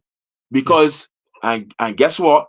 The Golden State Warriors, who seem very old, who seem to be struggling to move past their recent former glories, keeping Draymond, letting go Clay, you know what I mean? Living on the last hurrah of Steph Curry, so on and so forth, still have the momentous coach that is Steve Kerr. These young stars that don't really want Golden State looking to make some noise. So I can't trust Golden State, but Golden State looking to make some noise. I don't think the LA Clippers can do anything. The Lakers, hot and cold, and can barely riffle through the season as per usual on the back of a geriatric and another semi-hospital agent who we can never really tell what he doing. But if AD was to somehow surprise us all, you know, but you see that other team in Sacramento Kings?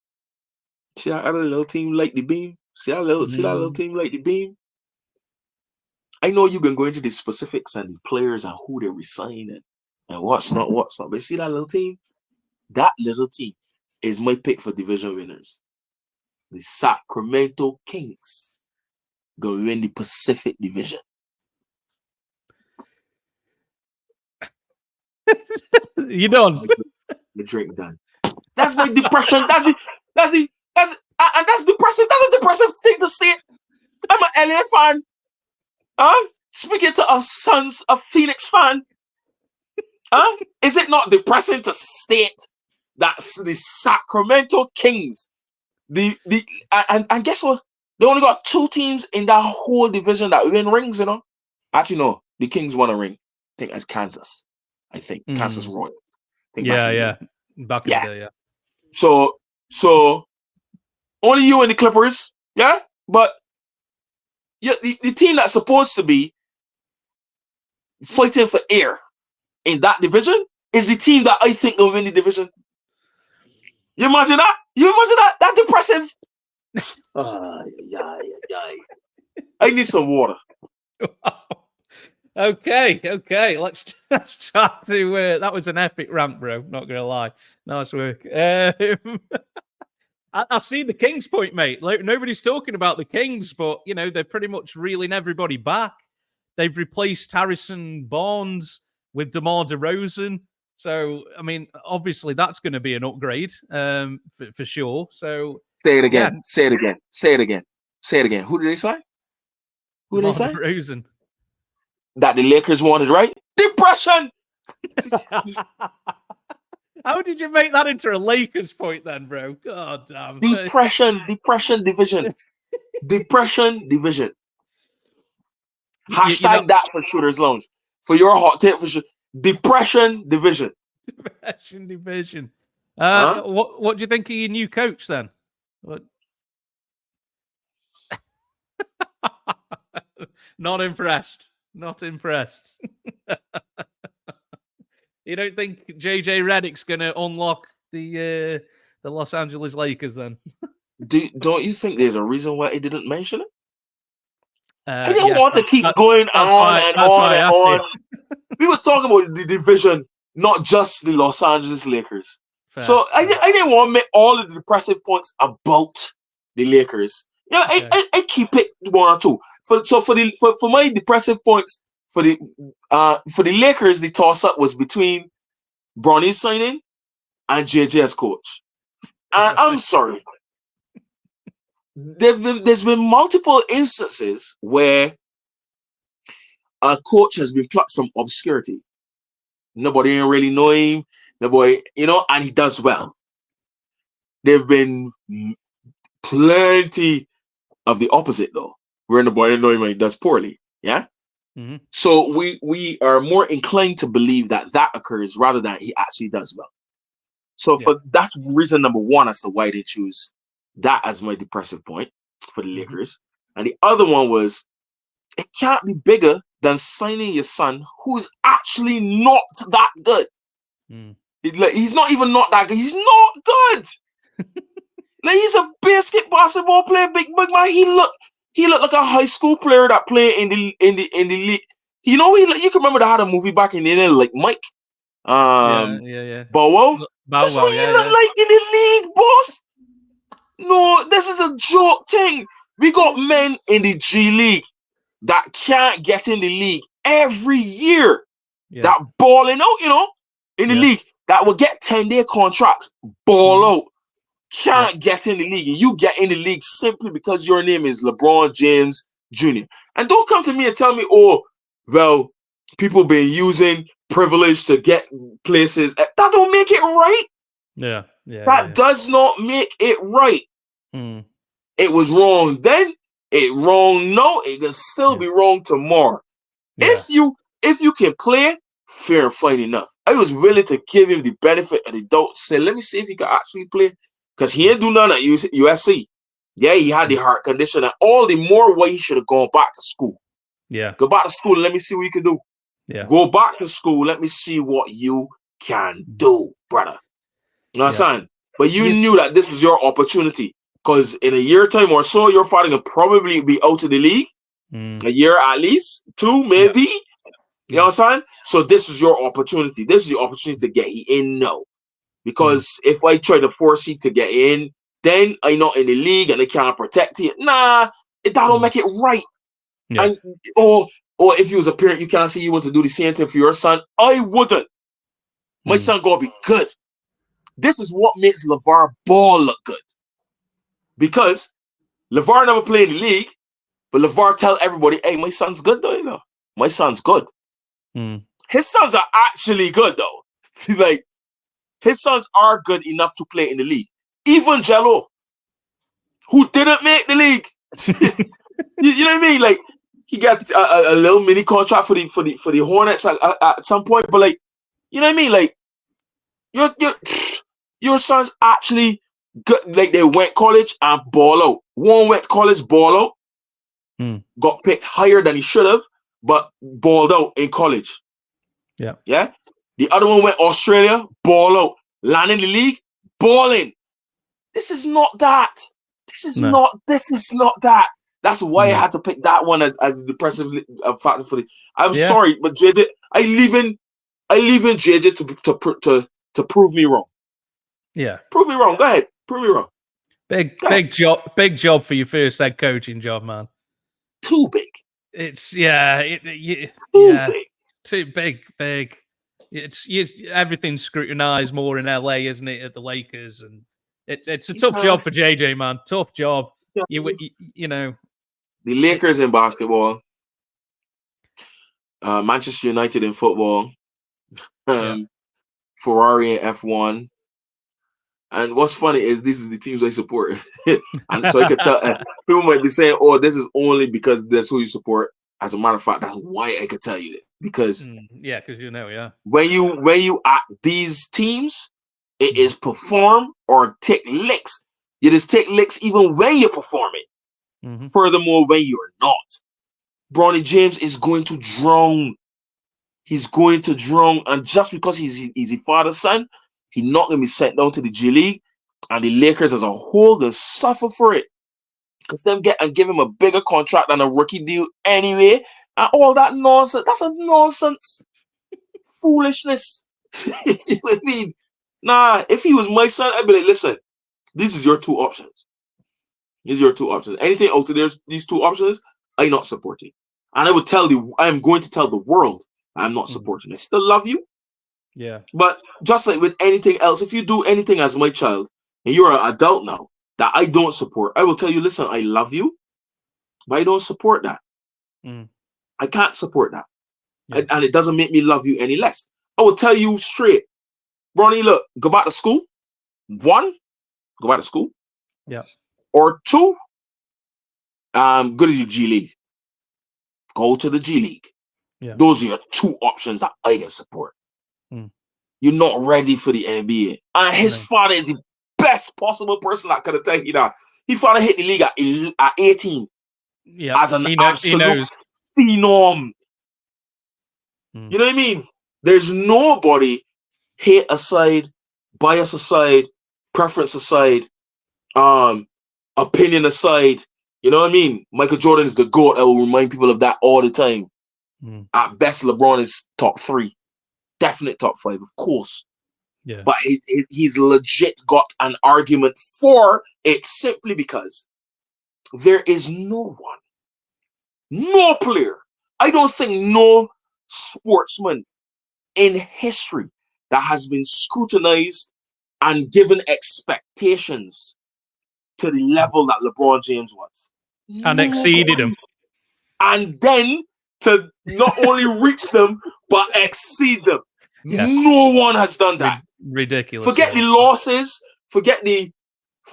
You know, he ain't do as much. Well, he ain't go because of the blemishes, brother. Yeah.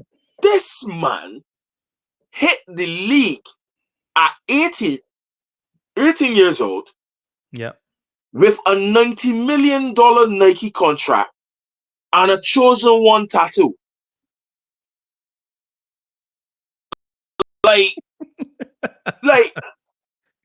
with number 23 on your back.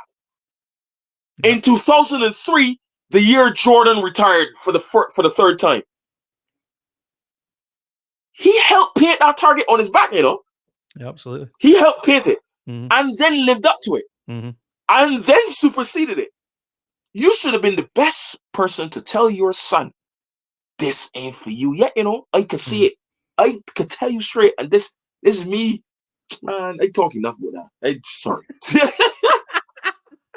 It was epic, mate. So you're going with the Kings. You're going with the Kings. Okay. In Depression Division. Hashtag Depression Division. You need to start that going, dude. You need to start that going. Correct. I'm not. I don't know if I think the Warriors. I'm not very high on the Warriors, man. I think Curry's going to be. He'll win a few games, but I don't see those younger guys coming up and being as effective as I think they need them to be.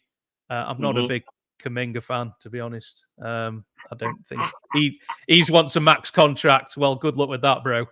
For me, he'll be waiting a while if it was me. The Clippers, the star of the Clippers. He better turn into Baby Zeus or Baby AD or something. Yeah. The Clippers, the star of the Clippers is going to be the new arena. That's going to be the star of the Clippers. Wait, they move in this year. Yeah, they had the first game. Yeah, they move in this year. I forgot that point. To be fair, bro, the new arena looks absolutely insane. I don't care. Goodbye. Yeah, it's still like the old Lakers arena used to be. So we're kind of we're still there. They can't help it. They cannot help it. They cannot help but live off of our name. They need to move back to San Diego. Go away. Go Seattle, man. Like, do summit. I don't know. Yeah, always been up for that. The Lakers. I'm not.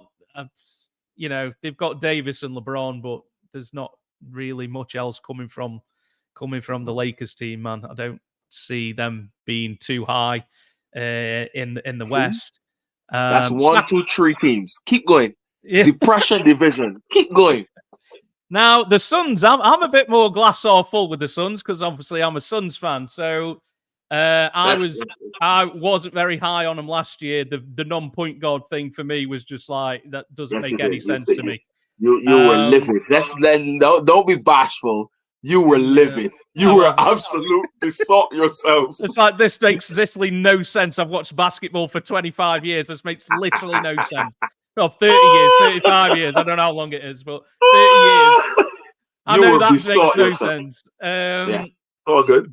But we addressed it. We got maybe the most underrated signing of the summer in Tyus Jones on a minimal contract, which is amazing value for us. You reminded me of that earlier, and I literally did not even remember that. But that is a good sign. Literally. And we got Monte Morris as well, who could be a solid backup point guard as well. Both of them don't turn the ball over because we turned the ball over ridiculous last year. So you will finally move Devin Booker back to where he should be at 2. Yeah.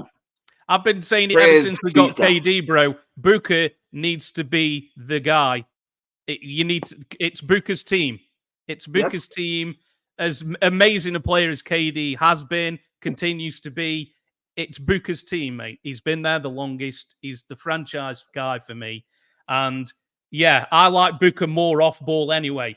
Because I think 100%. I'm a big fan of that. So that's something. Ask my dream team this year. Ask my dream team. Ask my dream team. Hi. Absolutely. Yeah. Hello, mate, I'm here. In that gold medal game, there was 6 guys on the US team that were trusted. And we've got 2 of them. We've got KD and we've got Booker. They guys were trusted in the biggest game, in the gold medal game. So that for me says a lot as well. There you go. We got back. You know the last time that happened? 1992. Yes. I lie. Yeah. No, I lie. I lie. Apologies, world. The last time that happened was 1996. Shaq and Penny on the Dream Team. Yes. Fair. Was when you had Yeah. two players from the same team. Yeah. But again, you see the what that yields. Carry on, my brother. Sure. Yeah. No, cool, man. Yeah. We got a backup centre in Plumley, who I think is a lot better than backup centres we've had over the last few years. Hot and cold. Sorry? Too hot and cold. Yeah, no, I get that, but he's definitely better than what we've had previously. So I was kind of thinking that as a slight upgrade, let's say. Grayson Allen coming off the bench, I think he might be an underrated six man of the year candidate. 100%. I mean, it kind of makes you wince when you see like your top three guys are earning $150 million between them. It really makes you wince, man. You look at it and you're like, oh no, that looks Hence, good, my depressive point for you was, what are you doing in the Valley? What are you doing? Yeah. I'm not a big three team created guy. I think you want two guys and then you have a decent backup unit. So I'm not a big three guy. So, but the Beal trade for me was a bit. I could see why Ishbia was doing it. He wanted to make a splash, new owner syndrome and all that. But I'm not a massive fan. But the big three, as we're saying in Phoenix, didn't play that many games together last year, and we still won 47 games. So, if they're all healthy this year, we've got a new coach, Coach Bud, very good regular season coach. Playoffs might be a bit more dodgy, but he wins. What are you doing? What I said, you see, we like Shaka Kobe, Jordan and Pitt, Kareem and Magic. You just bring all of the points that does justify my rants. What are you doing, Coach Bud? I know. But he's from Arizona. He literally is giddy about. He could be a cactus. He could be the very cactus that the Valley is built on. Mate, what are you doing with Coach Budenholzer? I am happy with people who want to be in Phoenix, and he is a man who's happy to be in Phoenix. So I'm going. Shout out to DeAndre Ayton, right?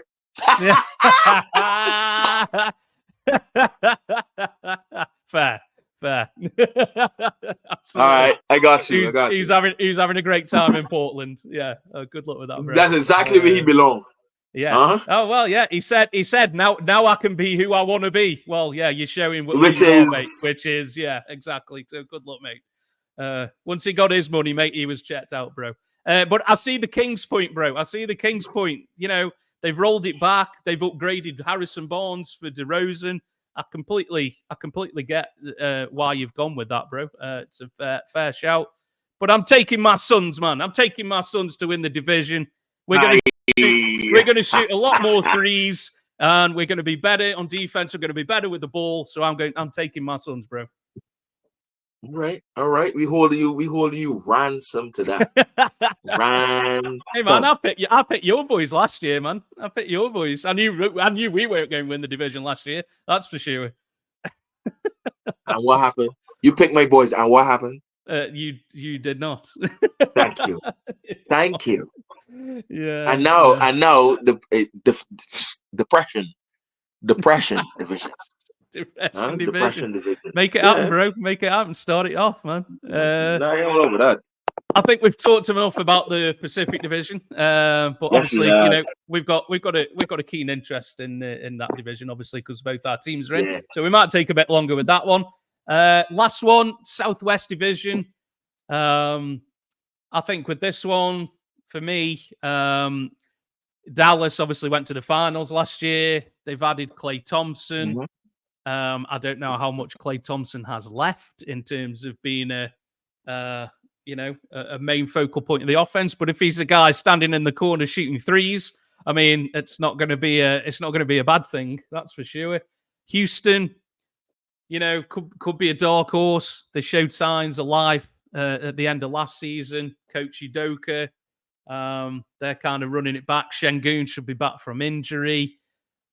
New Orleans, obviously, it's what Zion's going to be, the health of Zion. It seems like an annual it's a bit like Kawhi, isn't it? You know, it's kind of like, oh, how is Zion? How's his health? Like the fact that they, who did they add?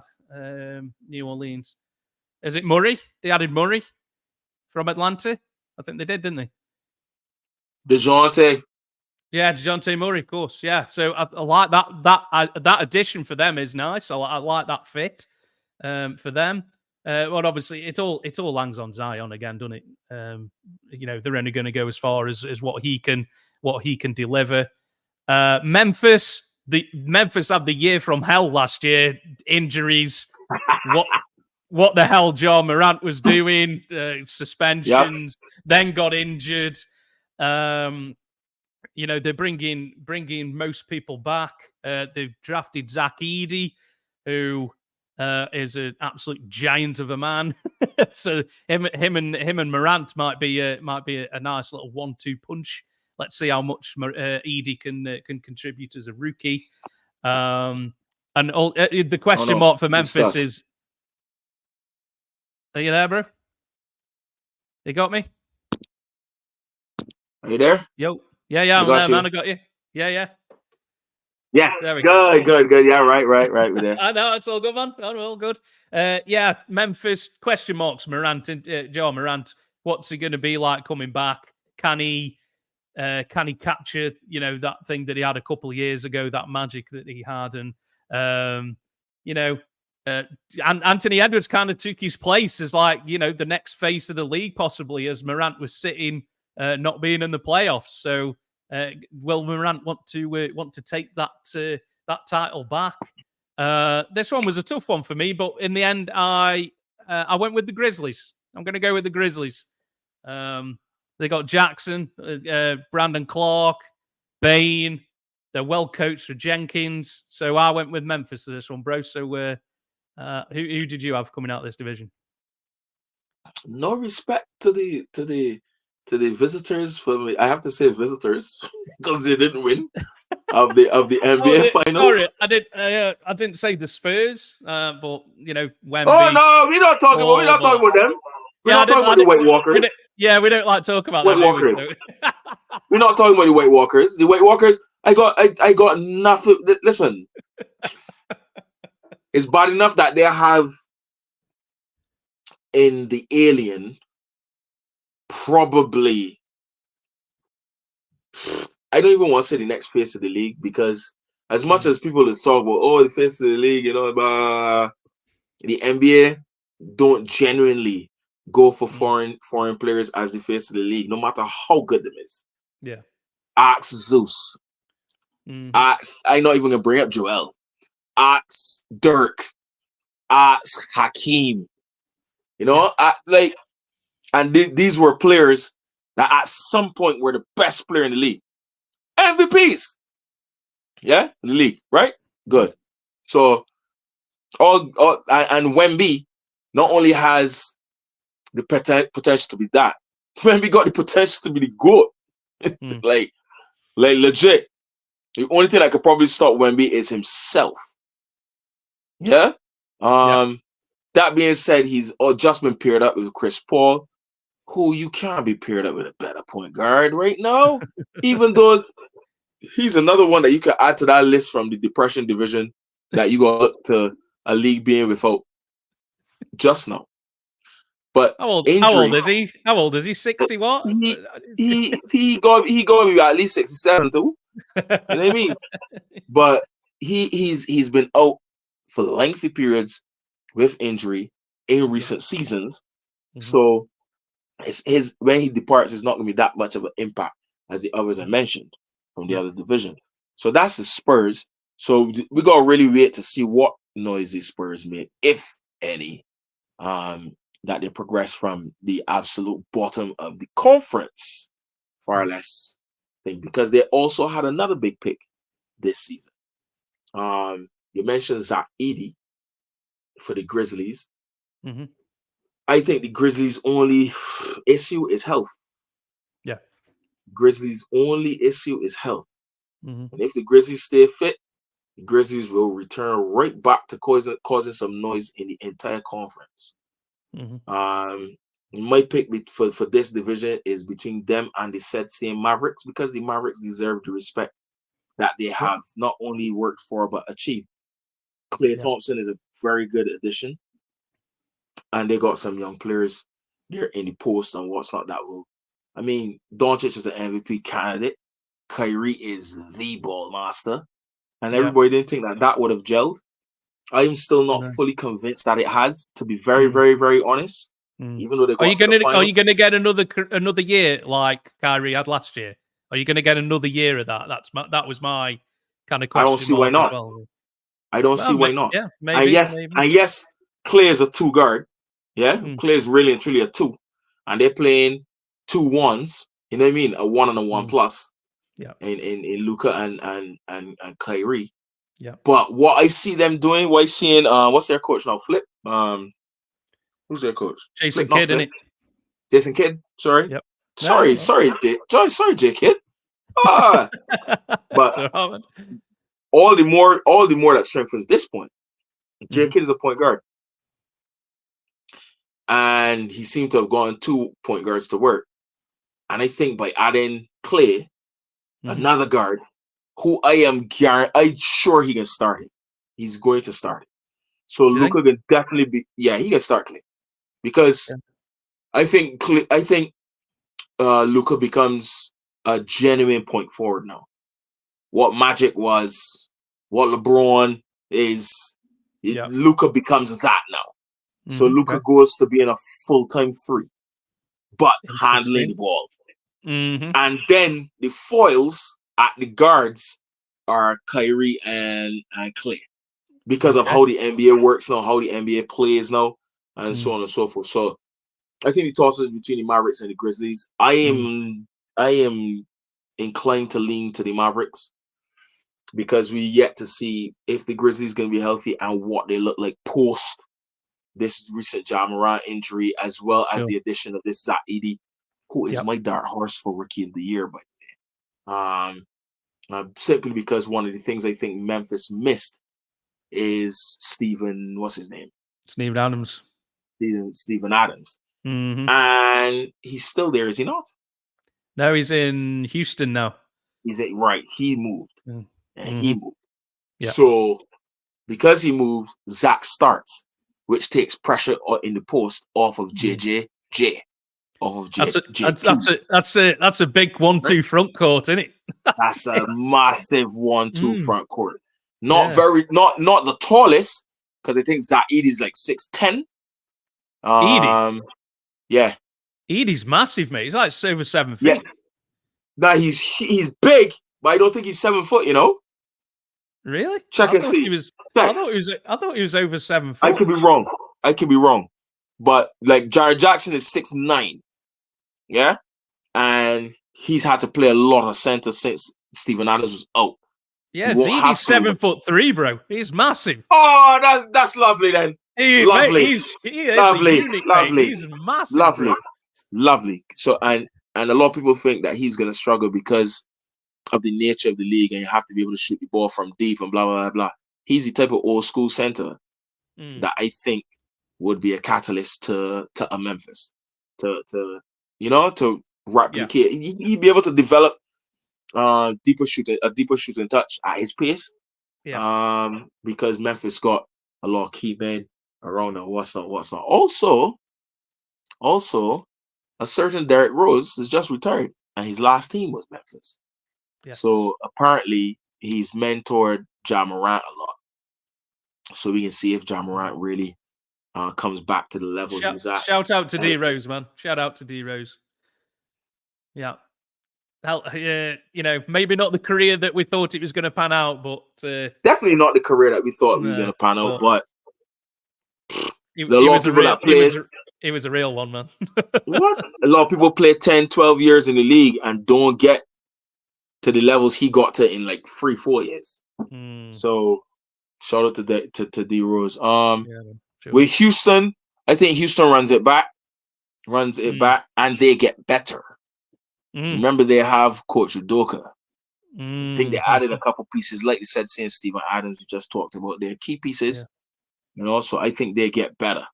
And then lastly but not least, the New Orleans Pelicans. Mm-hmm. The Pelicans is a bag of cats. A bag of cats. Yeah. CJ McCollum, Brandon Ingram. Is You didn't Ingram going mention to be on them the boys. team at the end of the year? Is he going to be there still? Yeah, like I don't know. I don't know. And they Mm. still pin all the hopes on Zion, who is yet to play a full season. In his what now? 5th year? This is 5 years Zion in? He played quite a few Like, games last year, but in the biggest I game of don't the want season. quite a few. I don't want quite a few. You were the number one pick. The number one pick. And if you didn't get hurt that year, that rookie year, apparently you would have beat Ja Morant to rookie of the year. I don't see it. Yeah. You know what I'm saying? I don't see it because Ja was unbelievable. Yeah. And everybody knows Ja would have been number one if you weren't the phenom that you know what I mean? That you were blah blah blah blah blah. Yeah. But come on, Zion. Like he played the most games he's had since he played 70 games last year. He played 70 games last year, still in a full season. But in the biggest game of the year, in the play-in against the Lakers, he got injured at the end of the game. So I am old school. Mm-hmm. Full season is 82 games. Oh yeah. And for Zion, 70 games is like playing 100 games, 120 games. I don't care. It's you and AD and Joel Embiid and call all them man that always mash up Kawhi and Paul George. And nah, I'm from the old school. I'm from the old school where Michael Jordan at 39 years old played 82 games in the league, man. Yeah. 82. No, I get it, mate. Brother, nah. No, I'm sorry. I done making an excuse for these, man. I finished making an excuse for these dudes. Davies played 76 last year. Yes, he did. And should have won Defensive Player of the Year. I maintain that. Should have won Defensive Player of the Year. Shout out to Gobert who won it, who is an absolute defensive linchpin. Should have been Eddie Rago. But yeah, the Pelicans are a bag of cats, so I can't even say that it's just to do with health, as I can with the Grizzlies, and let's see how Ja comes back. Because even if they're all healthy, now what do you do? Because you got DeJounte, you on paper, look at what your team looks like: DeJounte Murray, CJ McCollum, Brandon Ingram, Zion Williamson. Yeah. Oh my days! That's supposed to annihilate that division, right? Yeah. Like all 4 of those men I just called were top picks in their drafts. Mm-hmm. Top picks. Yeah. I can't say lottery picks. I'm not sure if I could say lottery picks, but top picks. Top picks. Zion was 1, Brandon was 2, I think, 2. Or something like that. Yeah. Mm-hmm. CJ was high as well. DeJounte was high as well for the Spurs. Come on. So, but we need to see it together.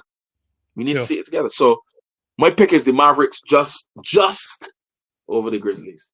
Okay. No, that's fair, man. That's fair. Yeah.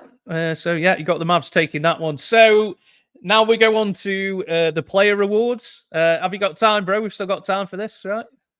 Hey, have you got time? I've got 30 minutes, so we can run through these. Yeah, we can do it in less. Sound enough. First one I've got on here is the NBA Cup winner, the in-season tournament. The first inaugural tournament from last year that your Los Angeles Lakers was the first winners. Congrats to you, sir. Don't hang a banner, but we move on. Yeah, we hang that. We only hang championship banners. And that was a championship. No, come on, bro. Nah, mate. Wait. Was there an NBA Cup before? Yeah, right. Yeah, I don't like. Was there an NBA Cup before? No, sir. No. No. Good. We were the first. Hang that. Okay. Good. You do it, bro. You do it, mate. So who have you got? NBA Cup winners. What we don't hang. I don't know why people gave us so much grief over that. What we don't hang. We don't hang conference championships. We don't hang division banners. You haven't got the ring. That's why. Oh no! Actually, we got plenty. We got plenty because we don't use the rafters. We use the southeast corner. Yeah. Southeast corner, man. You know what I mean? Okay. If you're good enough, you go up in the southeast corner. Right. That's right. All right. Good. That's good. Yeah. So NBA Cup, who we got, bro? For me, yeah, that's that. I think it's always been difficult to pick. In my notes here, I have difficult to pick simply because it's a luck of the draw. It's a luck of the draw. But sure, absolutely. But I'm gonna go with the Magic. Wow, go on, bro. I'm gonna go with the Magic. Yeah, let the Magic get that. Okay, come out the blocks, start the season, get rolling. Who did you pick? I picked the Dallas Mavericks. All right. One-off games, Kyrie and Luka, not betting against them in a one-off game scenario. All right.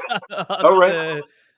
All right. Like you say, it's such a lottery. Who knows who's going to win? Lottery. It's like anyone can get that. Like, yeah, absolutely. Not a marathon, man. Yeah. Were you a fan of before the in-season tournament? I can't remember you. We discussed this. No, man. We all batted it. Yeah. We all batted it. All of us. Like, but no one actually stood up and said, when it started, we were all like, you know what? Yeah, it's all right. It's all right. It's all right. We'll see if it has the same hype, the same flavor, the same this year. Yeah. We'll see. We'll see. The jury's still out then on that one, bro. Correct. What we got coming up? Rookie of the Year, sir. I can go first if you like. Yes, please. Definitely, Edie's going to be somebody to look out for in this one. But I went with, who did I go for? Reed Shepherd of Houston. I saw him play in college for my Kentucky Wildcats. This guy can shoot. He's probably the best shooter in the draft, and I think he's going to get minutes on this Houston team. So I went with Reed Shepherd, man. He could get minutes on that team with Şengün. Yeah, on that team with Şengün. Reed, okay, all right. Good luck. But good luck. I don't know for any Game of Thrones fans out there. I am going with, and you've heard it here first on the Shooters Lounge. This will be his nickname, the Mountain. Zach Edey. I am going with Zach Edey, nice. the Mountain. Yeah. That is his nickname, the Mountain. The Mountain. You cannot, you can't beat a man that's 7'4" with a long sword that as long as the whole backboard. Like this man reach, no, he's a mountain. Can't stop it. And him with Ja. Yeah, I get it, mate. I get it, man. Yeah, woo. I'm with it. I get with the Mountain. All right. That's cool, man. That's cool. Defensive Player of the Year. Mm-hmm. Who you want me to go first? You can do, man. Yeah. See, I did say earlier that I thought AD should have gotten Defensive Player of the Year. Yeah. If he plays the amount of games and to the levels that he did last year, he will be in for a shout. Absolutely. However, I'm going to go with another person that everyone feels should have won Defensive Player of the Year, and that is the Alien. Victor Wembanyama, Defensive Player of the Year. Can't beat that. That man blocks ratio. The defensive ratings that the plus minus of San Antonio when he's on the court defensively is miles apart from when he's not on the court. Yeah. Like it's goes without saying. Yeah. I wanted to make a case for somebody else for Defensive Player of the Year, and I was like, I can't see anybody other than Wemby, bro. We could talk AD. Yes, I could bring in my guy Zeus. Zeus is unreal defensively. Zeus is maybe Bam. Bam hasn't won one, I don't think. Bam should have won one a year, I think.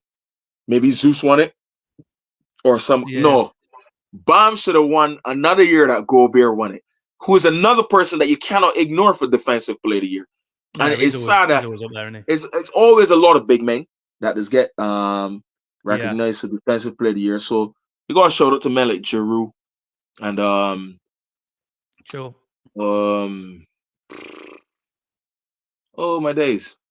His name's just gone out my head. Another guard. Plays for who? Really? Huh? Plays for which team? That's the thing. That's why it's gone out of my head because he moved teams. Oh, right. Moved teams. Alex Caruso. You got to shout out to That's men like Chris. Giroud and Yeah. Alex Caruso Yeah. and stuff like that. Who Yeah. who are very, very good, but you can't big men got blocks to the levels these men got. Like, Yeah, nah, that's the thing. can't Yeah, be it's undeniable, mate. I hard to think. be. Yeah, Hard yeah. to be. Hard to be. Probably the only one we're going to agree on, probably in this, because there's so many to choose Victor, from. all right, Yeah. all right.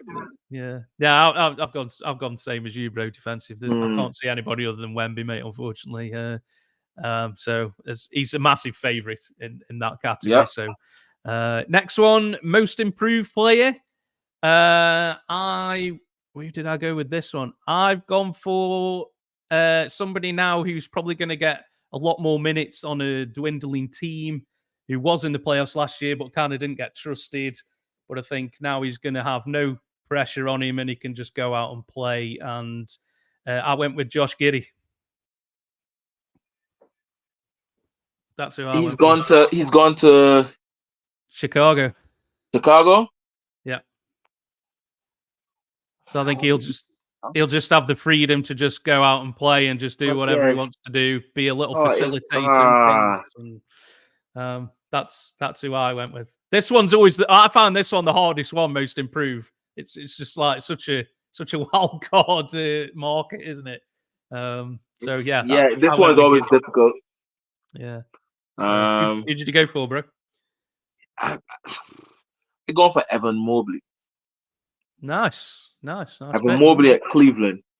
There's a lot of people that giving shots to Jalen Williams at OKC because of the leaps and bounds he's made, and because of the same Josh Giddey leaving, I can leave even more room for him. But then you can't say that because men like Alex Caruso and them man coming in as well. So you have to wait and see. And OKC got a wealth of talent there that could really, really do something. There are a lot of people also giving shouts to why is my brain so scatty now? We're into round 3, that's why, dude. Yeah, that's probably why. Getting to the end now, mate, don't worry. Yeah, a lot of people giving comps to even man like Mikal Bridges, and I'm like, why? Mikal Bridges already show you his big jump. See, I hate it when they give the award to somebody who's already good, and then they probably like Morant when Morant won it. Morant was John Morant should have never been it. Yeah, to me, it's somebody who's been in the league 2 or 3 years and has kind of flown under the radar, and then they come back the 4th season. Even if you've been in only, even if you only been in one year, that jump gotta be. You gotta see that jump. See the reason for that jump. Sure. You know what I mean? Like I can remember all the way back in the day, but lost for a moment, all the way back in the day when T-Mac won it.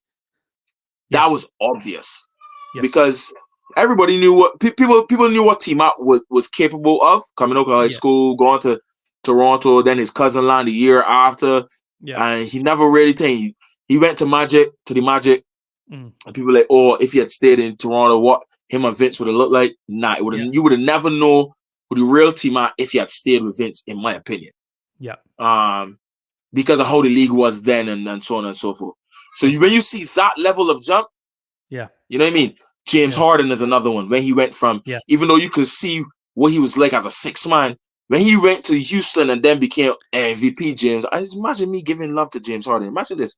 But you could that type of jump, and even if it is not a bigger jump as from that to MVP, I see what you're saying. Like when you kind of fly under your radar, or you go from being a role player to absolute star. Shea is another one. You know what I mean? I think actually the year Ja won, I think my vote was for Shea. I was in conversation. I was saying Shea SGA should have won simply because nobody knew that SGA was this. Mm. You know what I mean? So like, Yeah. I find it difficult. But for me, if Evan Mobley really began to like, spread the floor and you know what I mean?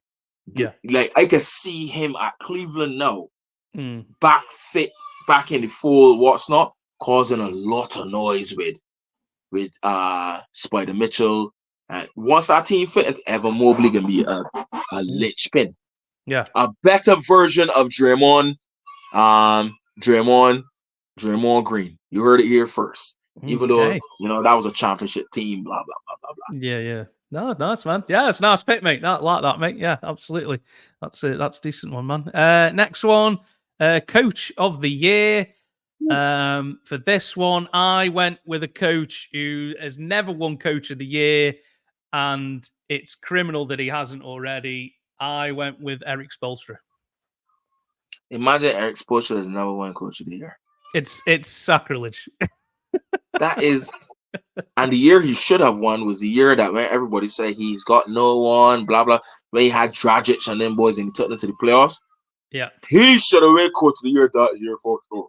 Yeah, but I go with Taylor Jenkins from the Memphis Grizzlies because you have to coach Ja out of that situation, that nonsense, back into the levels you got to put together now with a possible candidate for Rookie of the Year. And Jarrett Jackson, who's been damaged from his FIBA travels the year in front and all that. Like, if you get that pull off in the West, difficult to go against Taylor, man. For absolutely. me, but Eric is I can't beat that pick either. That's like your Josh Giddey pick. I don't know how to beat that. It kind of rolls into the fact that I think Miami are going to win that division. So kind of rolls into. So I'm kind of hedging my bets in that. So it all links together. Taylor Jenkins. People forget Taylor Jenkins is the reason he has coached Memphis into being one of the threats in the West. Yes. You know what I mean? One of the threats. That was him. He's who coached that side into that. So yeah. Good shout, man. Yeah, good shout. Yeah, if Memphis come back and they are who they are a couple of years ago, then yeah, they're going to be up there, aren't they? And Jenkins is going to be one of the contributing factors of that, man. For sure, mate. Sure. Next one, which I'm not a massive fan of this award, but I've got to do it. Clutch Player of the Year. Do you want to take this one, dude? Because I have no idea. Should it be called the Michael Jordan Award? I don't know. I mean, like, why they create these awards? Like when this one makes the least sense to me. So, when the real clutch players like gone, like you know what I mean? Like how clutch player of the year, and then when you check the parameters of how it's judged, you be like, really? Okay. Okay, we're doing this. Okay. Like, who am I gonna pick? Jokic? Because Jokic hella clutch. Jokic is hella clutch. We could pick Dame. Like we could go for the obvious candidates. Who won it last year? Shea? Yeah. But again, to me, Shea is not more clutch than the two names that I just called. He might have had more clutch moments though. Who knows? It was Curry last year. Sorry, bro. Curry. It was Steph. Yeah, Fox won it the first year. Curry won it last year. It's only been going. Weird. This is a weird. This is in my notes here. I got very, very weird awards. Really don't know where to go with this one. So, you know what I mean? Like this could be anything, anybody. Yeah. But I don't know, man. I don't know. I'm gonna go.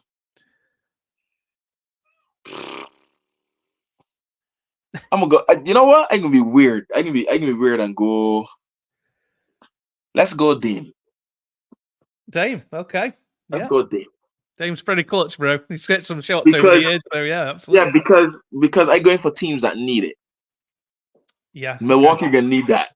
Yeah, they're gonna need Dame, clutch Dame. Absolutely. Them gonna need that. They're gonna need that. Yeah. You know? Okay. Nice. No, that's cool. I went with Luka.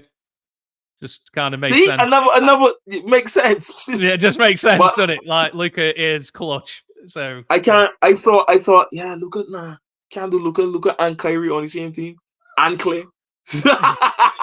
True. You know what I mean? Like, Yeah. He's shown in the playoffs last year that Luka is clutch in the big moments. So I just went with yeah. that. Just kind of made sense. But like you All say, right. just a weird award, man. They need to bin this off, mate. Yeah, strange, very strange. Need to bin that off. Only a couple left, dude. Sixth man of the year. I went with who did I go with? I went with somebody who has just been involved in a trade, and he looks Same. like he's not very happy about it. I went with Dante Oh no, DiVincenzo. Dante DiVincenzo. Yeah, Yep. there we go, bro. Yep. That's the one. Yep. The sixth man of the year will remain in Minnesota because that was I not just like the agreed. fit, man. I like the fit with DiVincenzo on Hey, that team. I like it. coming off the bench, Mike Conley will still start with Ant-Man. DiVincenzo can come off the bench and cause plenty noise in the Twin City. Yes. Plenty. Okay. Plenty. Yeah. You know what I mean? Yeah. Like, He'll play defense. He'll shoot a decent percentage from three. I just like the fit with Minnesota, Ant-Man, and like you say, all that. So yeah, I think he'll score some decent points off the bench for them guys. So yeah, I went with that. Wow, that was quick. That was quick and easy. yeah. So that's two we agree on. Two we agree on, Wemby and DiVincenzo. So yeah, we'll have to. I'll tweet these out, man. Once we've done the pod and people can retweet it at the end of the season and laugh at us and stuff.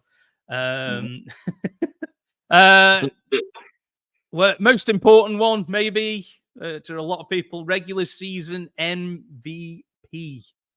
Yeah, Ballosopher, who do you have as your regular season MVP? it's very, very difficult to dethrone the reigning three-time most valuable player of the day. It will again be very, very difficult to dethrone the reigning defending MVP, three-time MVP, Nikola Jokic. It'll be very, very, very difficult. That being said, only 4 or 5 players have ever won 4. And they get into the reasoning of, they've become that player, so we expect this every year. Yeah. Ask Michael Jordan.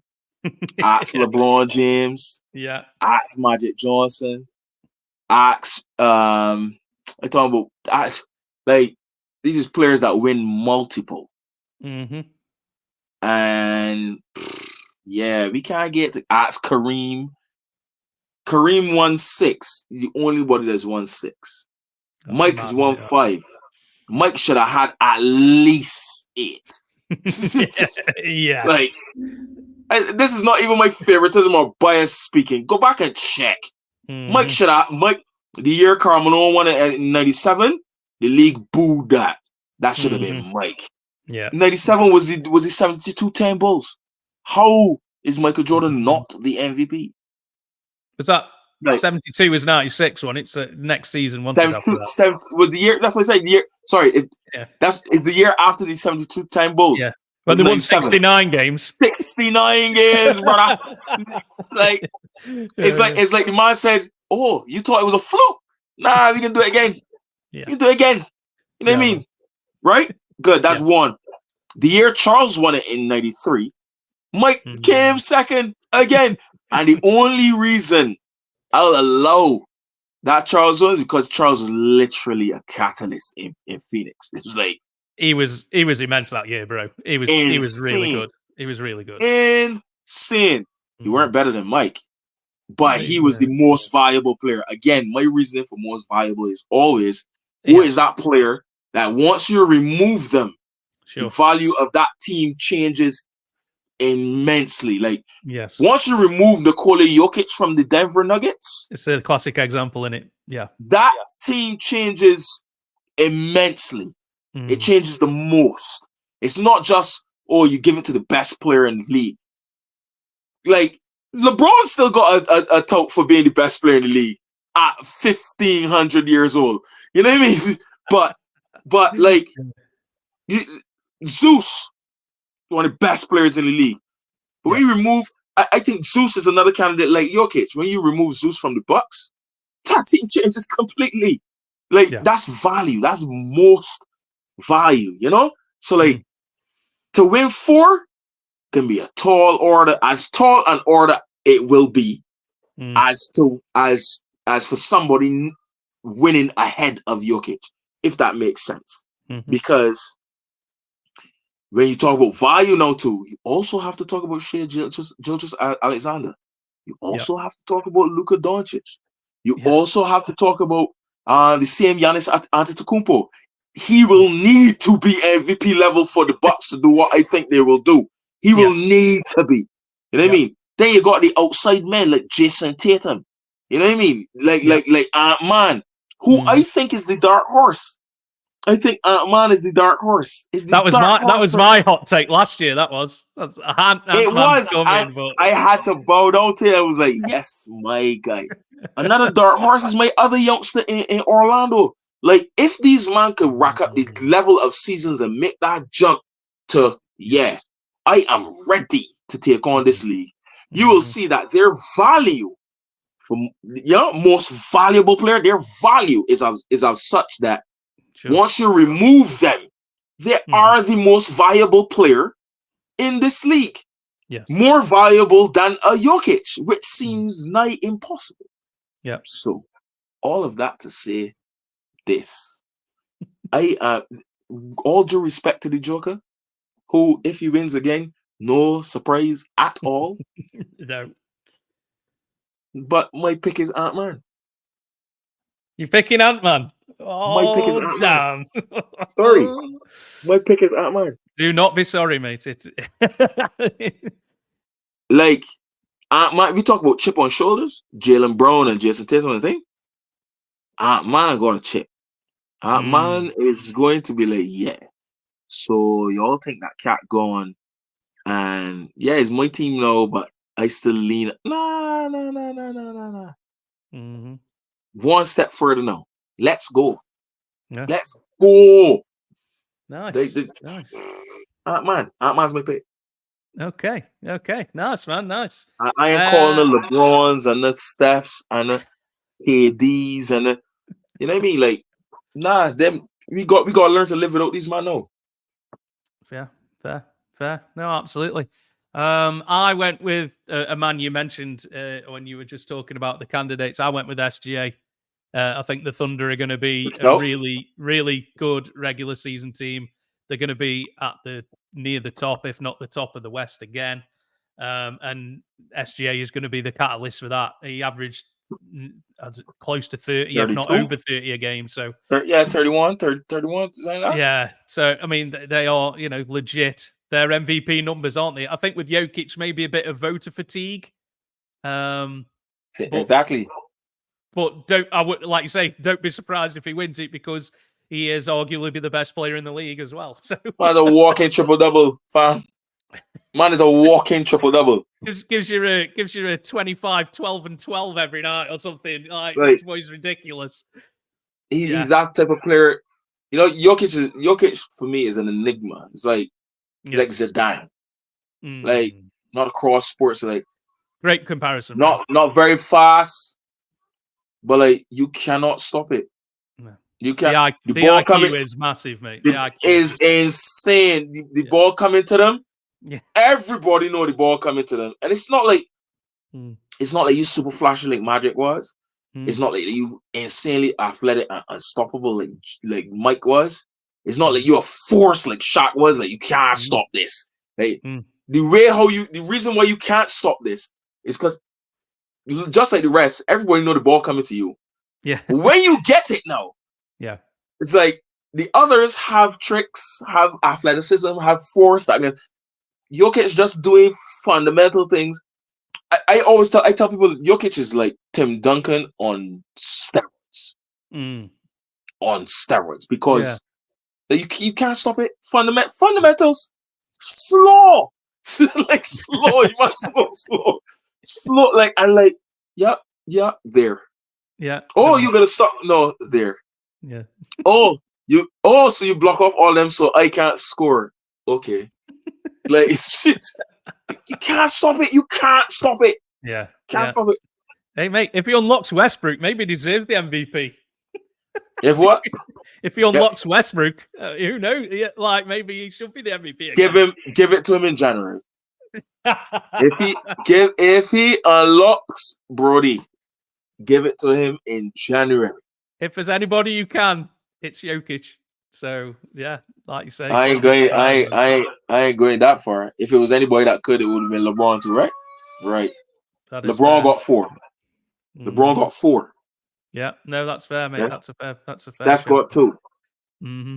Yeah, like we got some great players this league has seen who's been consistent NBA MVP candidates who've only won it once. Yeah.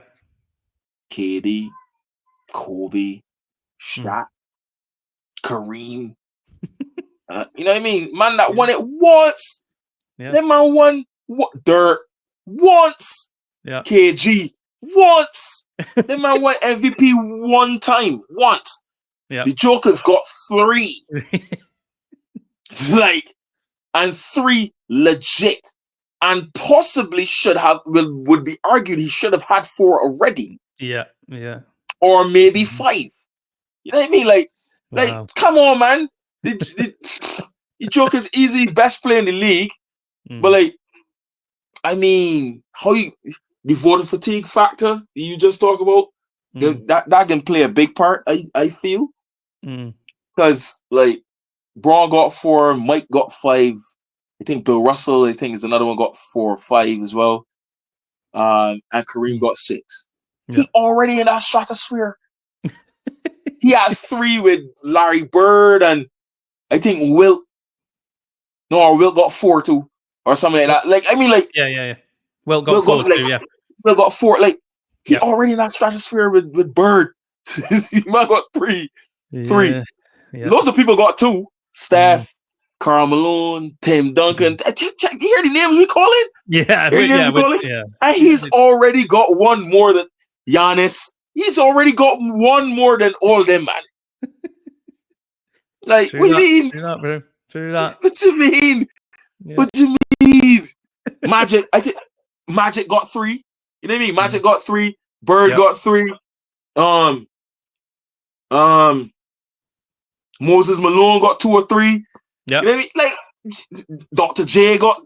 I think he's another one that got 1. Like, come on. These are all-time greats, aren't they, man? They're all-time greats.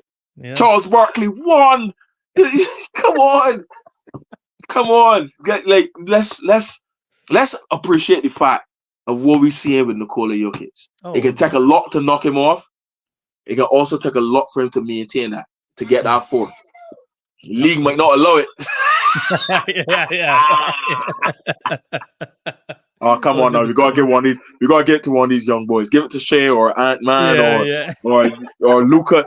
It's about time Luka had one. Give it to Jason Tatum. Or, you know, we can hear all that kind of politics start to play too. Yeah.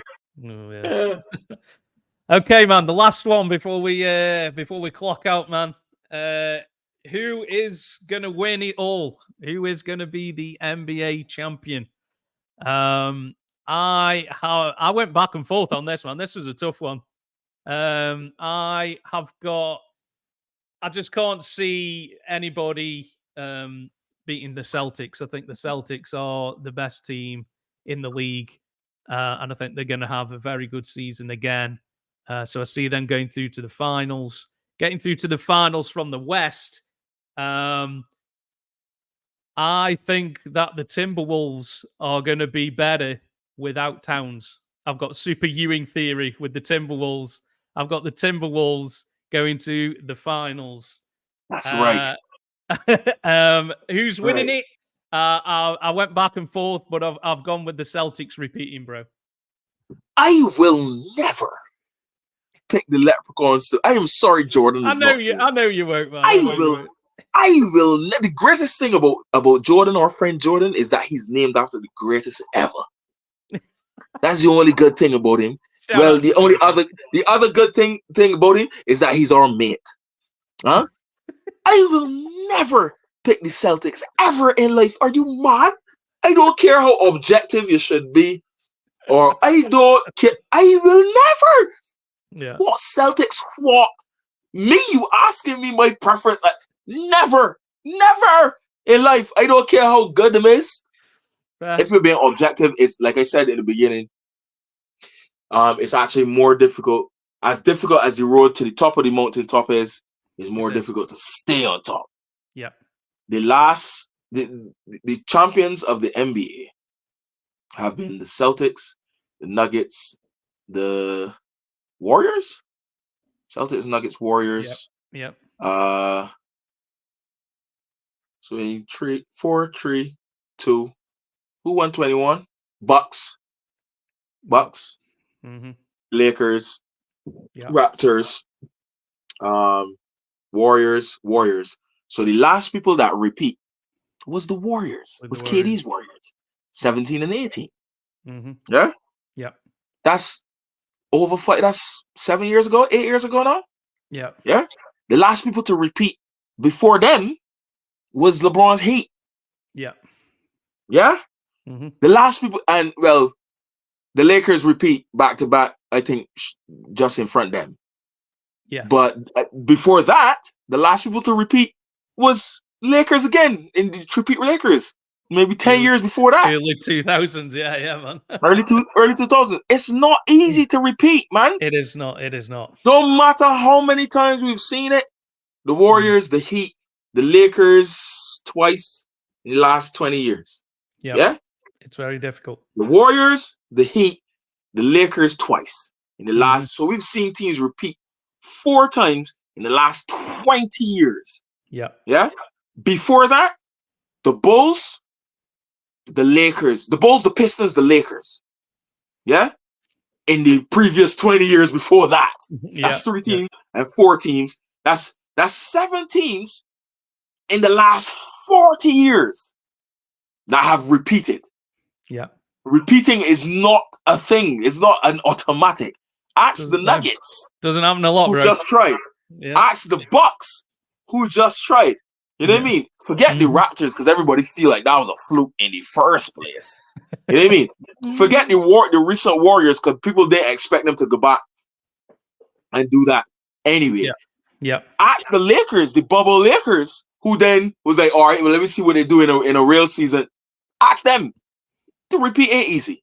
No. So that's me being objective for the Celtics. Don't look for it. Don't try your best. I actually see Philadelphia knocking you on. Really? Finally. And Jordan will be beside himself. And AB will not let him forget it.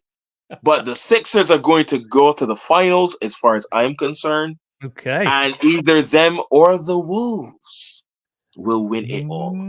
And I'm inclined. I would love for the Wolves to win it, but it might be a little bit too soon for Ant-Man. However, remember I backed Ant-Man to be MVP. You did. Ant-Man in the league now what? 6 years? I bet. About that? Fifth year maybe. Did he land before or after Ja Morant and them? I think he was after. He was after Ja Morant and them? Yeah, I think so. Let's check that. Let's check that quickly. I'm checking it now, bro. I'll go. Oh, Carry on, sir. But yeah, man, it's time. And if you have that level of fifth year, sir. Fifth year. Good. So if you have that level of the season, I think it's possible, man. It's about time. So who's winning? Who's winning it then, bro? I give it to the Wolves. Wolves are winning it. Wolves. Oh, bro. Wolves. Wolves. Massive viewing theory with the Wolves without Towns. Wolves. Massive viewing theory. Wolves. Wolves, Sixers. Wolves, Sixers. Wolves. Wow. Okay. Wow. On bombshell on the Shooters Lounge. Wolves winning it all, man. Love that, bro.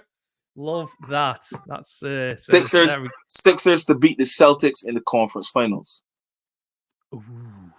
Oh my goodness. There'll be another war that will. They got a bit of a rivalry going on, I think, over the last few years. Wolves to beat your Suns.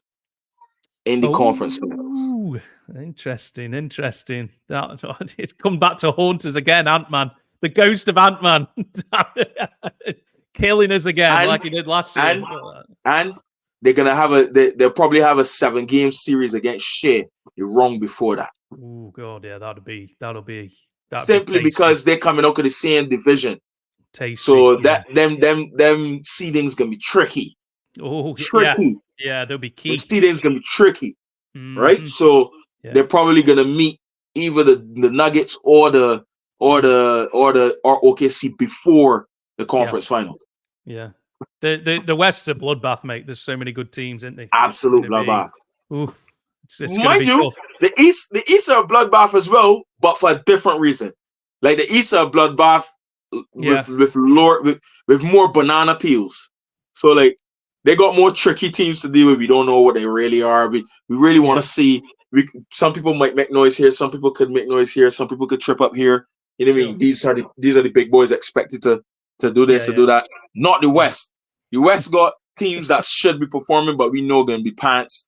We've got teams that are pants that might be tricky.